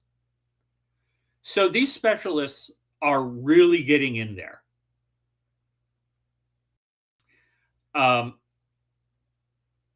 of the respect that's due to them is the fact that if it all goes wrong, it's going to hit them first. Okay. So to a certain degree, they're putting their lives or something on the line. Okay. So Lisa asked, what are they called? So there's a variety of names for them. So the one that seems to be used the most is a volva. And a volva, spelled V-O-L-V-A, essentially means staff bearer. And almost every burial of someone that we've been able to identify as a volva has a staff of some kind in it. So, you know, wow, magic wand. Who knew? But the simple fact is that that's true almost everywhere. There's a, you know, people have something to focus with, basically. Okay. So why is Norse religion more shamanistic? And the answer may be that the Sami, who a lot of people know as the Lapps, who are nomadic reindeer herders who, you know, still range all the way from Russia all the way over to Norway. They seem to have, in this period, been much farther south. They are shamans. There is a sort of a general, like what they call the circumpolar shamanistic practices, you know, that are common to Inuit and various other people, You know, as well as the Sami. them being further south kind of makes sense if you're taking into account the, you know, drop in temperatures over the time. Exactly. It may have been too cold even for them. So there are evidences of Sami encampments 2/3 of the way down into Sweden. And they seem to have been separate from the Swedes. It isn't like there's, you know, they're not intermarrying probably, but there are Sami encampments right next to Swedish villages. So it doesn't seem like there's antagonism between them. And some burials seem to have elements of both cultures' practices. So it may be that that's where this kind of more shamanistic element entered. Because again, to go back to, as you said, like after the Fimbulvinter, if the Sami have to move south, the sort of cultural resistance of the Swedes and other Scandinavians would be much less at that point. You know, in fact, you might be questioning your entire understanding of how the world works. Yeah. You know, so there is some thought that might be how this showed up. So, you know, the Vikings at this period, they knew without a doubt that they were surrounded by powers, and that contacting them safely involved the use of somebody like a volva. Okay. So it's very different from the sort of the codified hierarchical Christian, Muslim, Jewish societies to the south. They're just trying to be pragmatic, basically. That's their goal. Okay, so Lisa's asking, are Sami, the spelling of Sami is correct, Norse. Are they, no, I don't think they were very Vikings, but yeah, even ethnically, they're a different group entirely. They're completely different. The language, the culture is completely different. So this really is a different culture that seems to have, to some degree, sort of had some aspects almost injected into Norse body, if you will, at the moment when its immune system was really down. I don't know if that works as an analogy. Okay, so there are different kinds of Norse sorcery. And the easiest way I've found to conceive of it is that it's a toolkit. And the vulva chooses whatever tool is appropriate. So so we're saying that it's not like you will either learn this and focus on this only and never do anything else, and learn this and focus on anything else. You just learn everything, and then you right now I need a hammer. Right now I need a chisel. That kind of thing. Okay. I think that's true. Now, it doesn't mean that all vulvas know all the different techniques. It's just that there doesn't appear to be there isn't a radiology wing in their lab. It's just it's not like that. Now, they may not know how to do radiology. They may only do surgery, but it isn't like they couldn't do radiology. They certainly could. So there is a term that is used to we're not really sure. It could either be sort of a blanket term, or it could be a specific thing, or it could be both. And that term is Seiðr. And Seiðr is linked to the gods. So it has a lot of status. If you work with Seiðr, you have not God status, but you're higher up. Yeah. Okay. So Seiðr, we don't know exactly how this worked. We know that Freya taught it to Odin, but we don't know where Freya got it from. Did she develop it? Did she discover it? We don't know. So we can't go back any further than that. But Freya taught it to Odin. And the easiest way to think of what Seiðr is that it is an extension of the mind. Okay. So it is about communication. It is about, I was going to say clear thinking. It's about knowledge. It's very much about knowledge. So finding things out, or knowing how things work. Oh, okay. Okay. So it could, because it's knowledge, it can be used to heal. It can be used to harm. You can see the future. You could improve the harvest. You could confuse somebody. This is one of the things that the Valkyries do on the battlefield. Yeah, you mentioned. Yeah. You could cause fear. You could make something stronger. You could make something weaker.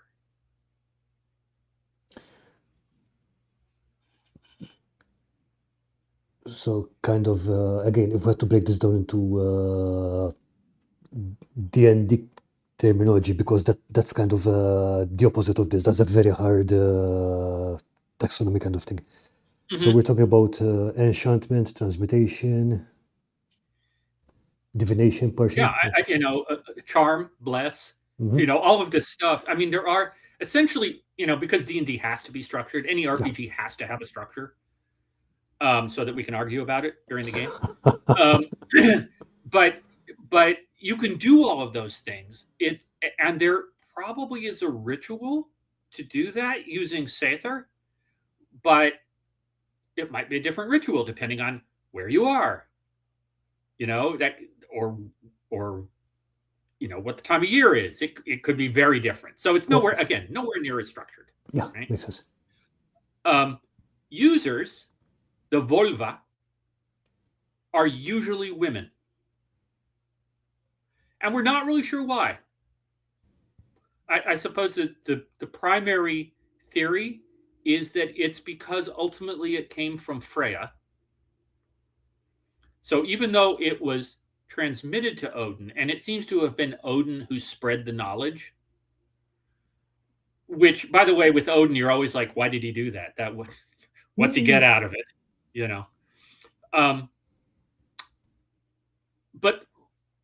But the result is that because women are the primary practitioners, men who use Seiðr are generally regarded as having stepped outside of their proper role. Okay, I think that was that unmanliness thing I was mentioning before. That kind of makes sense. Yeah. So if you are a man, you can use, but there are some pretty strong social constraints on you doing it. And some of the burials, they went back and looked at them again, and they had thought, oh, it's a vulva, so it's a woman. They have discovered that a few of them, very few, very, very small proportion of them, are actually men dressed in female garb with a staff. Indistinguishable, well, obviously, because they at first thought that they were women. Indistinguishable, certainly at a glance, from female vulva.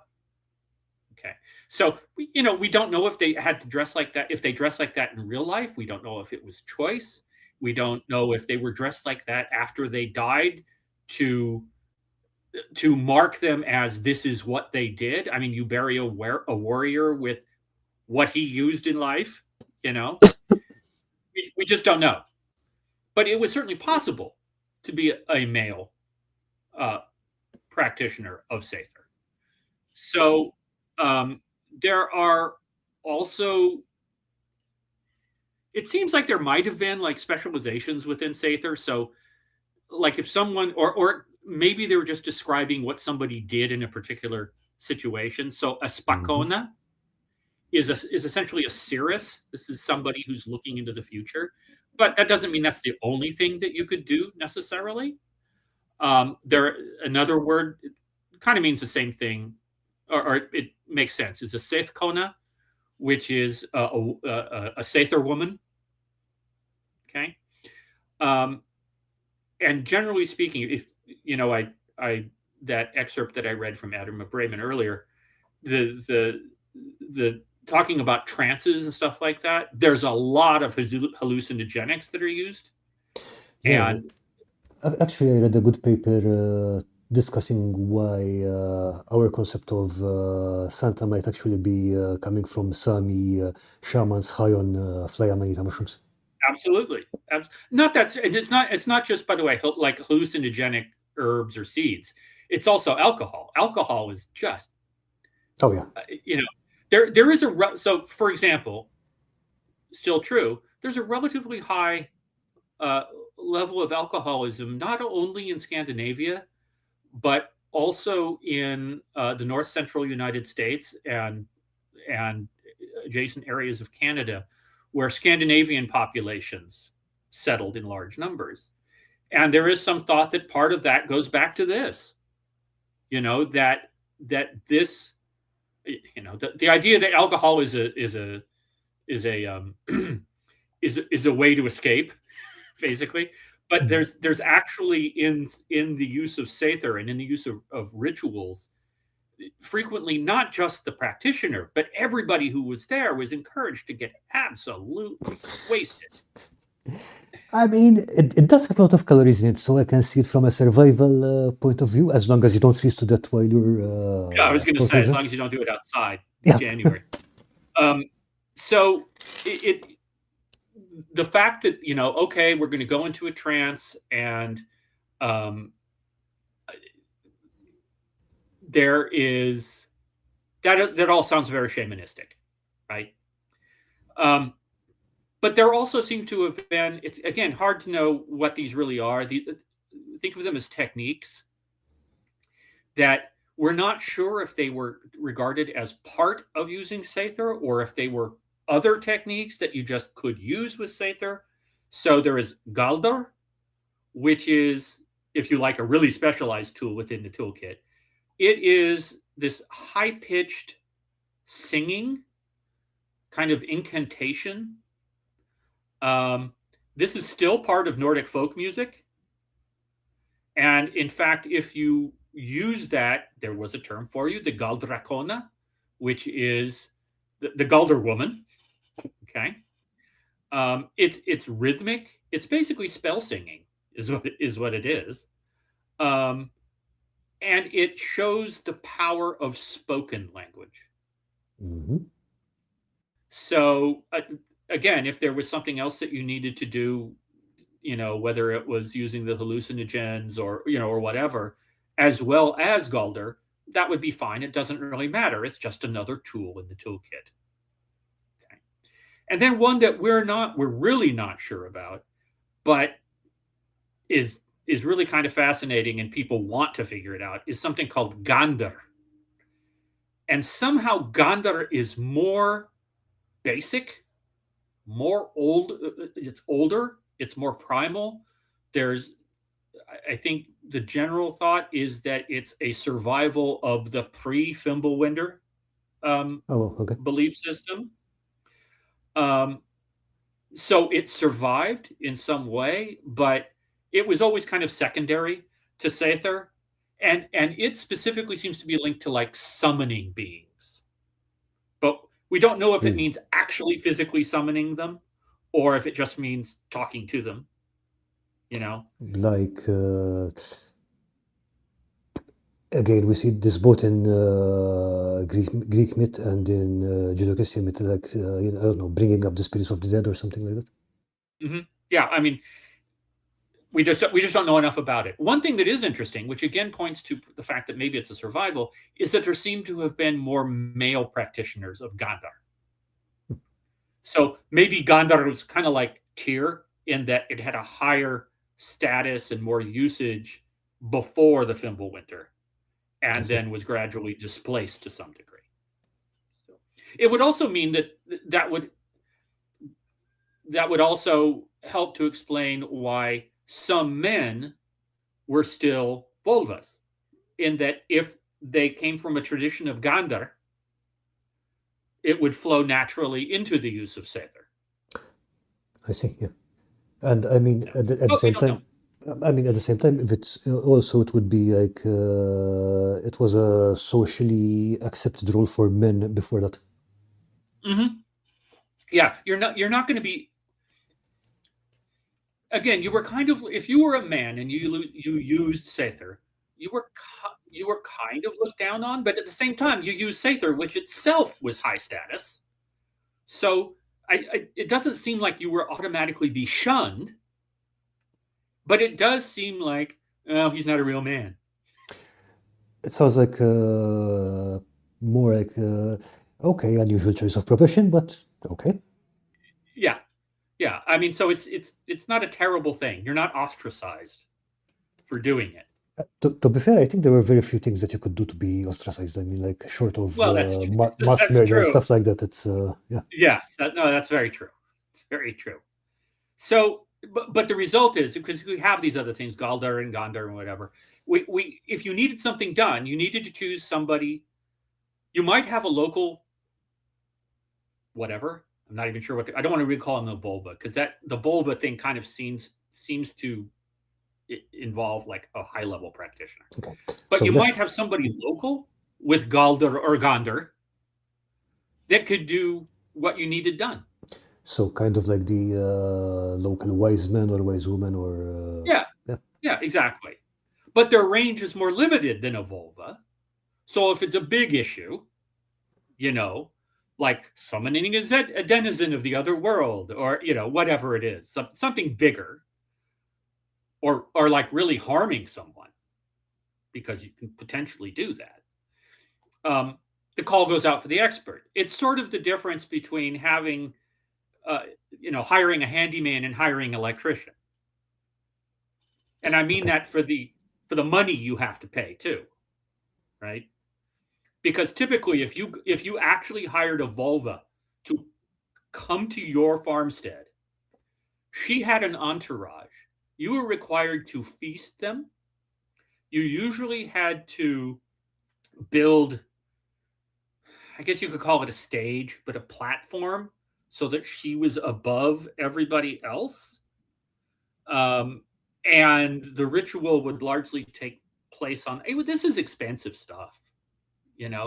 So whereas your local Galder guy could come out and probably like sing your sheep to have more wool, or something like that.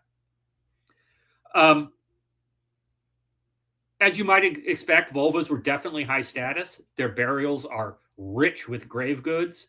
They interacted with chieftains and kings. I mean, part of that is also who could afford them. It's chieftains and kings, and nobody wanted to be on the bad side of a vulva, not just because they had access to these powers, but also because they had the ears of powerful people. I mean, definitely sounds like they had some diplomatic superpower. Yeah, I mean, I hadn't really thought of it before, but if you've read Robert Jordan stuff, it's sort of like listening to it's sort of like Yes Sedai. Kind of, yeah. It's sort of like that. I'm a vulva and I'm the advisor to the king. Don't screw with me. So the rituals themselves. One sec. But going back on that, they're different from the Aes Sedai because there's no organizational structure. Absolutely.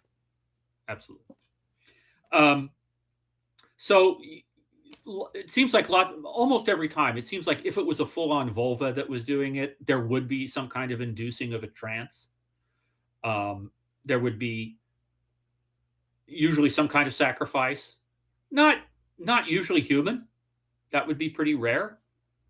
You already were short of humans, so you didn't, maybe you would sacrifice a slave, but again, a slave would be of lesser worth. So are you insulting whoever it is you're trying to contact? I don't know. It was also very important, as I've said before, to choose where to do the ritual. If it was a question about your family or something like that, or your farm, maybe it would be pretty usual to do it inside the farmstead. But if it was something else, maybe not.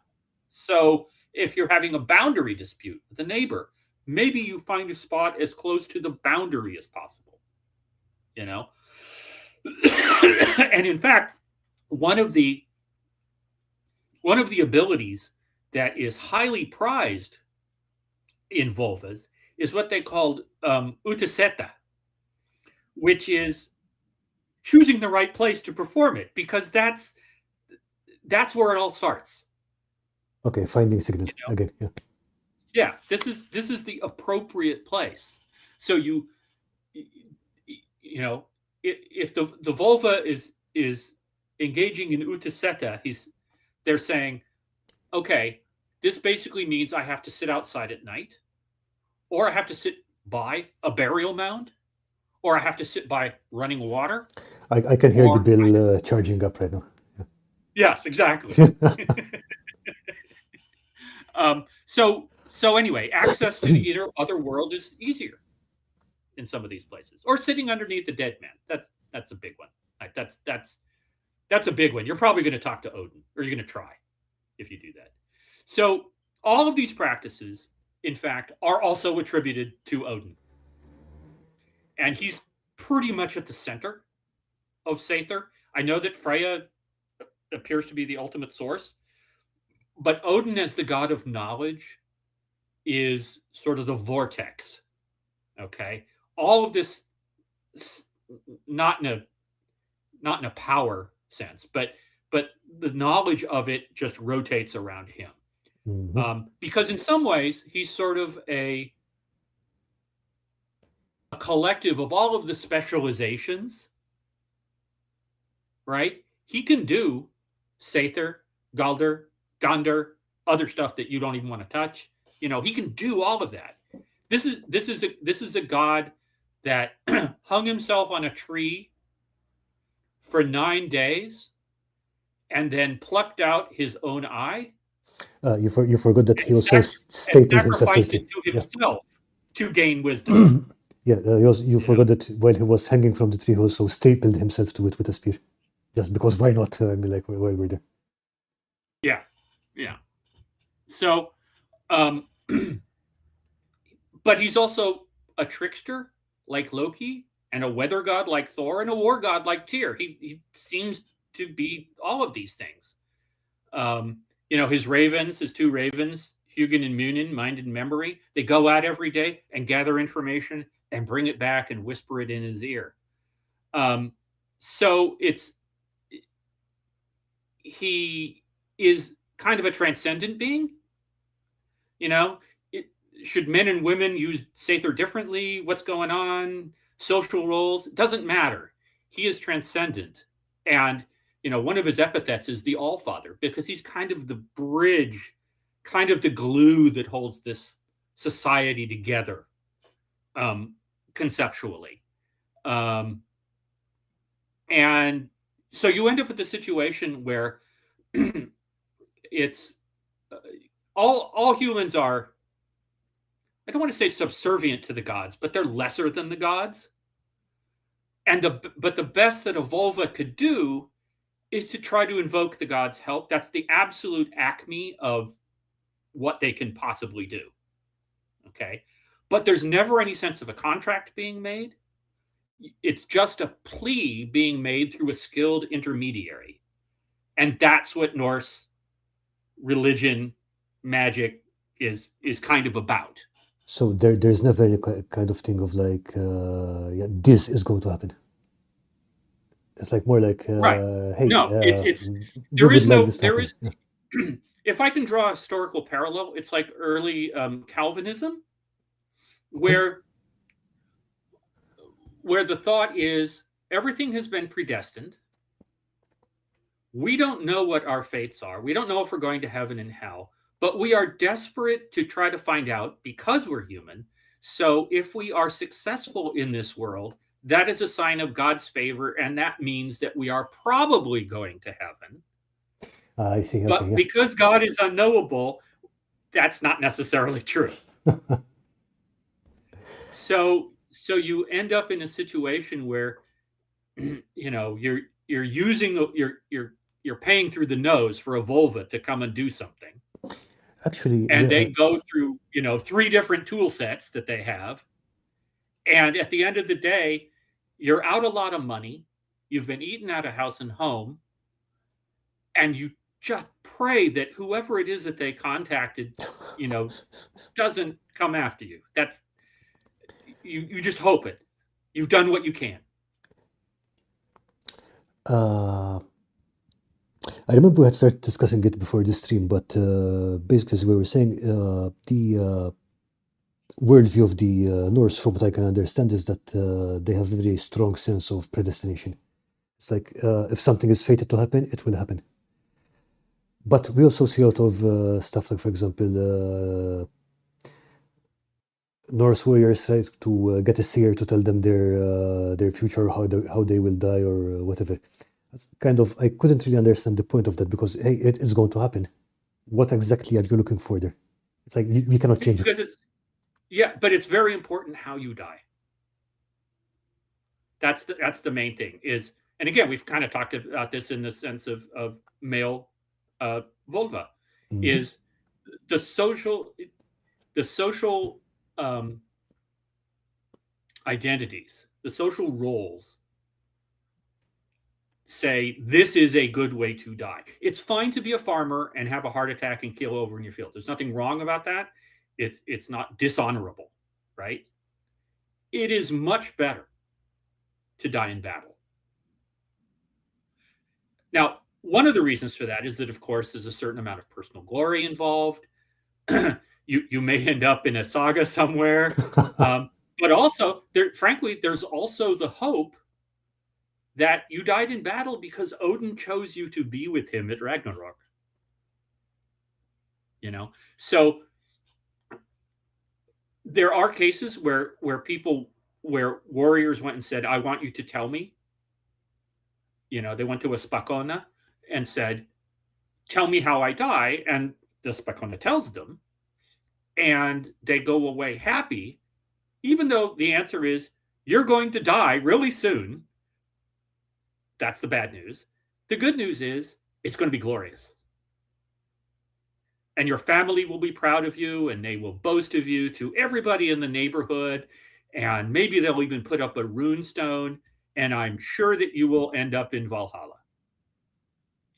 So no, you don't want to be told, you're going to trip and fall off a cliff. No, you don't want to know that. But on the other hand, it could be good news. So you're right. I mean, if does it change anything? No, it doesn't change anything. But it probably it doesn't change your death, but it may change the way you live. Because the Vikings were all about living the way you should, as defined by the society. This is one of the things that predestination, if you look at it from another side of the coin, that it frees you up from. You don't have to worry. You don't have any control over it. So you can do what you want. The Vikings were very much about then make the right choices. Maybe they won't matter when you die, but they have a lot of meaning when you're alive. Yeah, I see this. Okay. Yeah. We also have a question from Lisa here. Do the Norse gods see humans like we see horses? We like them for their usefulness. No, they really don't care about us, I don't think. I mean, again, except that, I mean, the usefulness part of it is, in Odin's agenda, I need an army at Ragnarok. Yeah, there you go. Is that enough to say they care about us? Probably not. One thing that I will say about Odin specifically is that because Midgard and the humans in it existed, he also wanted to know all about Midgard. Because that's what he's all about, basically, is knowledge. By the way, Freya was also gathering an army, but that doesn't get mentioned a lot. No, not much, to be honest. No. So, one last thing that I really wanted to talk about, just very, very briefly, is runes, because that comes up a lot. Oh yeah. So, what are runes? So, runes are an alphabet. That's what they are. They existed before the Fimbulvinter. There was what was called the Elder Futhark. The Futhark is essentially the Norse way of saying ABCs. Futhark is the first 7 runes. But right before the Viking Age started, that Elder Futhark got simplified. So there were 24 runes in the Elder Futhark. In the Younger Futhark, there are only 16. And that had a couple of, so you could write using it. It was easier to write, I guess, is one way of putting it. There was less to memorize. You needed less space to write. And so there is actually some evidence of wider literacy during the Viking Age, because you actually get people apparently, writing to other Vikings far away, I guess is one way of putting it. That was very difficult to do in a totally oral society. Right? So, by the way, the Anglo-Saxons were doing the same thing at exactly the same time. After they moved to Britain in the 6th century, their language developed slightly differently, right? So you could still, if you were Anglo-Saxon, you could probably understand Old and vice versa. But there are new sounds in Anglo-Saxon that develop, and they actually had to invent new letters, new runes. So they actually went as high as 33 letters in the. Okay, that's interesting. That's an interesting case of linguistic diversion. Yeah. So they're all either North Germanic or West Germanic, so they all come from the same root, but there was enough divergence. Runes are not inherently magic. But they can be used like any other alphabet. And certainly we write down spells and things like that. So you can do that with runes. So one great example is this thing that was found. I don't know if it was found in a grave. I think it was found in a grave. It's called the Lindholmen horn. And it is absolutely covered in runes. Among the runes are, first of all, the guy who made it, and his title, which is really rare. So we know who made it. His name was Seiðr, and he identifies himself as an Erelaz, which means rune master. Oh, okay. Because again, literacy might have been wider, but not everybody knew how to carve runes.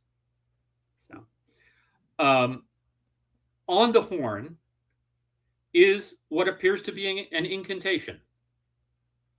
So there are 8 A runes in a row. So boom, boom, boom, boom, right? Everybody's like, what is this just decoration? Did somebody just, because there are clearly uses of runes where it's just decoration. But as it turns out, just like our letters have names, so did runes. And the A rune was called Ansuz. And Ansuz means God. There are other repeated runes, but among those are 3 repeated T runes. The name of the T rune is Tyr, who is usually the god of war, basically. So what is written on this appears to be a sort of a chanting incantation. Maybe you were supposed to do it like with Galder, right? This is the written version of Galder.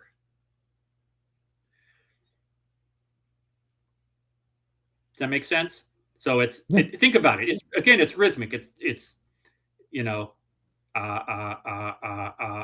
you know, and then you're going along, but it's written down. So is it a prayer? Is it, you know, is it a chant? Is it an actual plea for help from Tyr? We don't know. But it clearly is an attempt to communicate with the other world. Okay. Okay. There are also things that are specifically charms, and some of them are really kind of fun. So there's a charm word called alu. And alu is a word that is actually cognate with ale. Mm-hmm. And at first, I mean, people realized that one first. They were like, oh, so it's all about being intoxicated. But it actually seems, but again, if you place it in the context of Seiðr,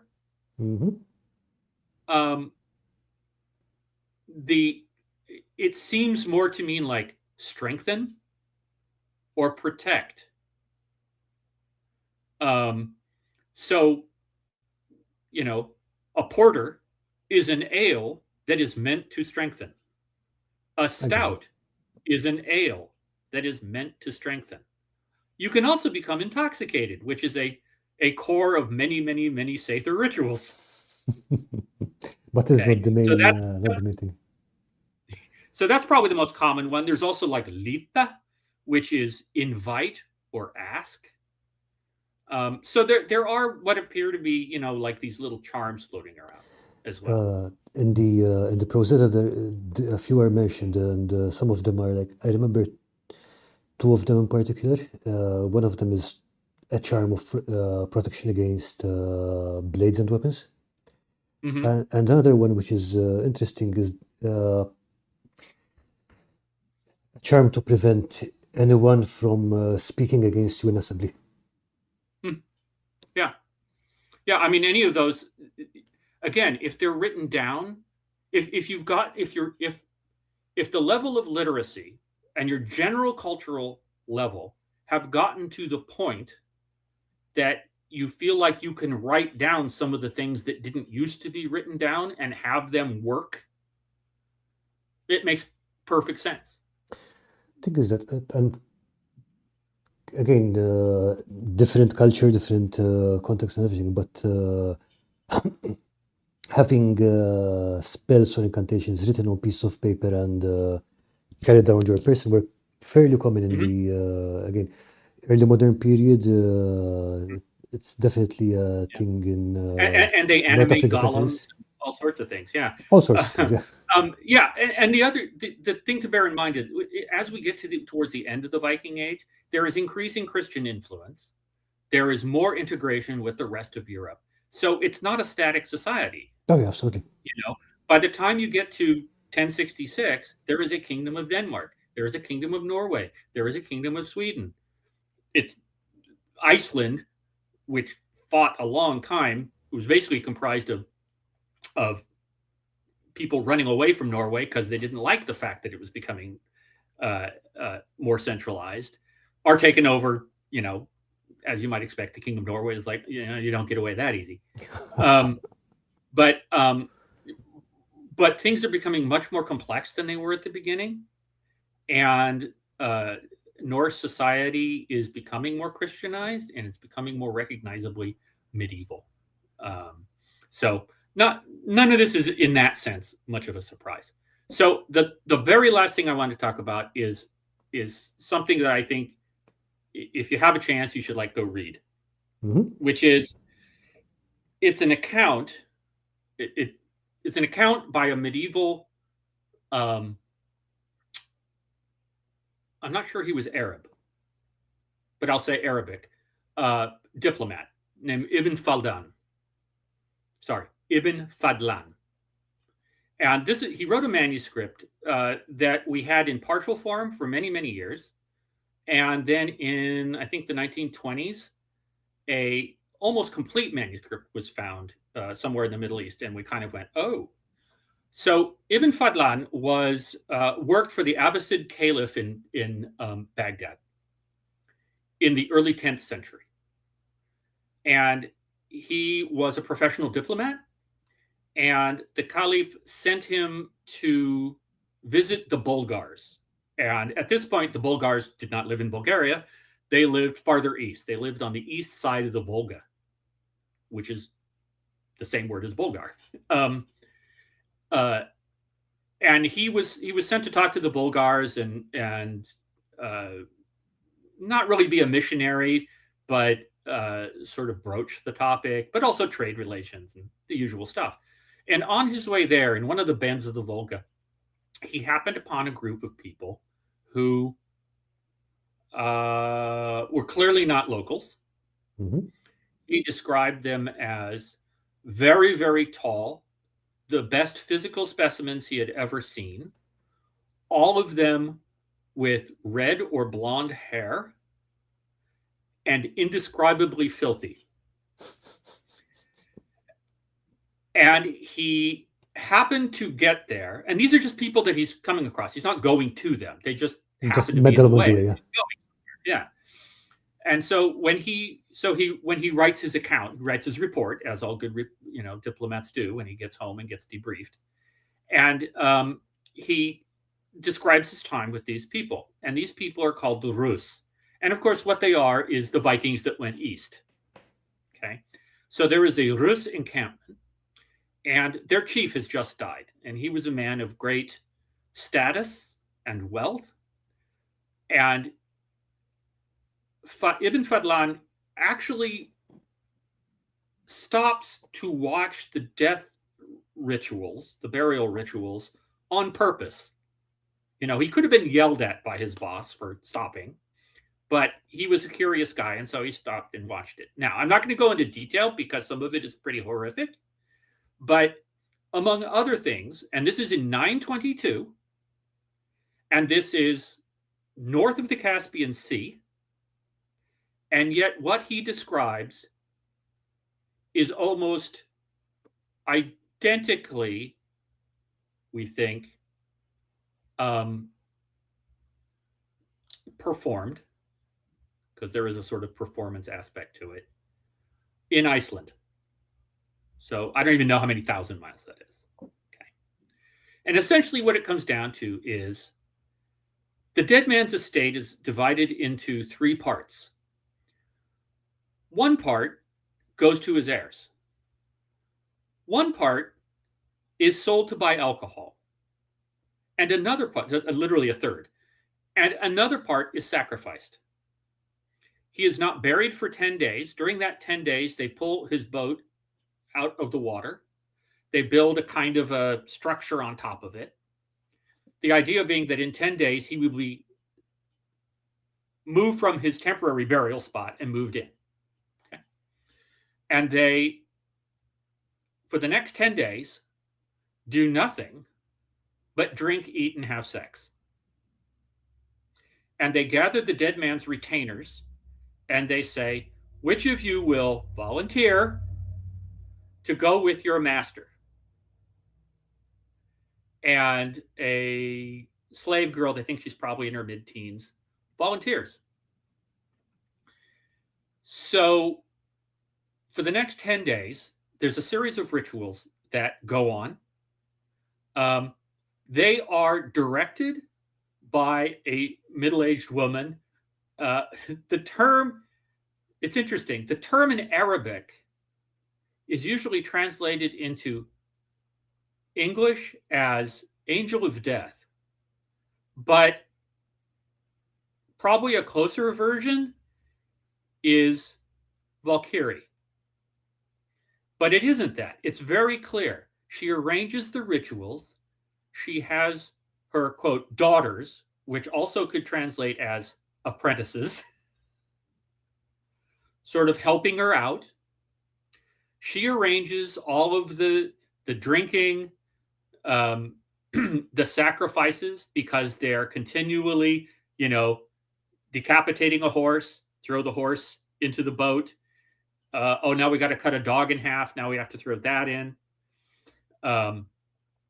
The girl is basically being is also fed hallucinogens and is essentially being raped during the entire time, mostly by members of the dead guy's family. So it's pretty horrific stuff. Yeah. But at the end of it, right before they disinter the dead body to put in the ship, which is now ready for him, the last 6 men that have had sex with the girl, I presume they have a platform, piece of wood or something like that. They put her on that, and they go over to where something like a door frame has been built, and they pick her up on this, and she's whacked out of her mind, right? And they raise her up so that she can see over the door frame. And they lower her and they say, what did you see? And she says, I saw my family, who, by the way, are all dead in the raid that she was taken in. And she starts crying. And they say, okay, we're going to do it again. And they raise her up again so that she can see over this door. And she comes back down and she says, frankly, I can't remember what it was that she said, but it was something relatively innocuous. And the answer is not what they want to hear. So they go do it again. And this time when they come down, she's crying again. And she says, I see my master and I am reunited with him. And then they rape her again and kill her. But while they are killing her, the angel of death stabs her over and over again. And then the whole thing is burned. So when they found this document, all of the things that they had been, laboring to deduce suddenly came into focus. But because you have what is clearly a vulva using alcohol and hallucinogenic blood, hallucinogenic herbs and whatever. And she is guiding this ritual, which, by the way, is obviously far bigger than what you would, get if it was just an oarsman on this boat. Of course. And she is guiding it all. And she has apprentices, apparently. And at the end of the day, she is the one who makes sure that this final human sacrifice is actually dead. She basically gives her the coup de grace with the dagger. So it all kind of snapped into place at that point. And we went, oh, okay, now we really get it. But the point is, it wouldn't have been any different 3,000, 4,000 miles west, because everybody's working under the same assumptions. Probably the ritual was done in a different order, or maybe there was different stuff, like there's a different kind of gravestone in Bornholm or something like that. But there's a remarkable continuity of goal and assumption across this entire. So the broad strokes would be remain the same. Yeah, they remain the same. So anyway, that you should read that. It's maybe 5 or 6 pages long if you can find it, but it's really tremendous to read, because it kind of tells you how different these people think. Yeah. Oh, books. If anybody wants to read a couple of good books on it, oh yeah, bring it there up. is. Yeah, there is a tremendous scholar named Neil Price, and Neil Price is an archaeologist. But if you want something sort of a general history of the period, there is none better. And he also goes into things like Seiðr and stuff like that. His book is called Children of Ash and Elm. Ash and Elm were the first humans carved from trees, where they emerged from trees.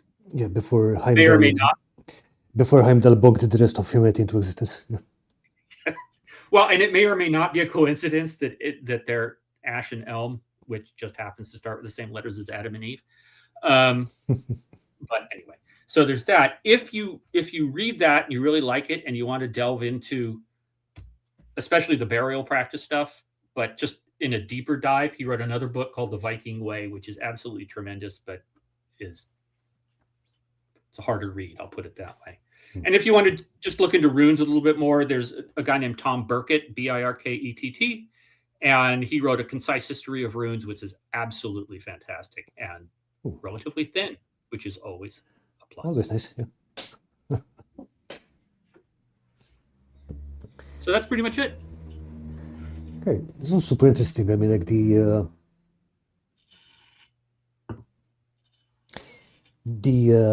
difference in mindset just gave me a lot of context, which I did not have before this.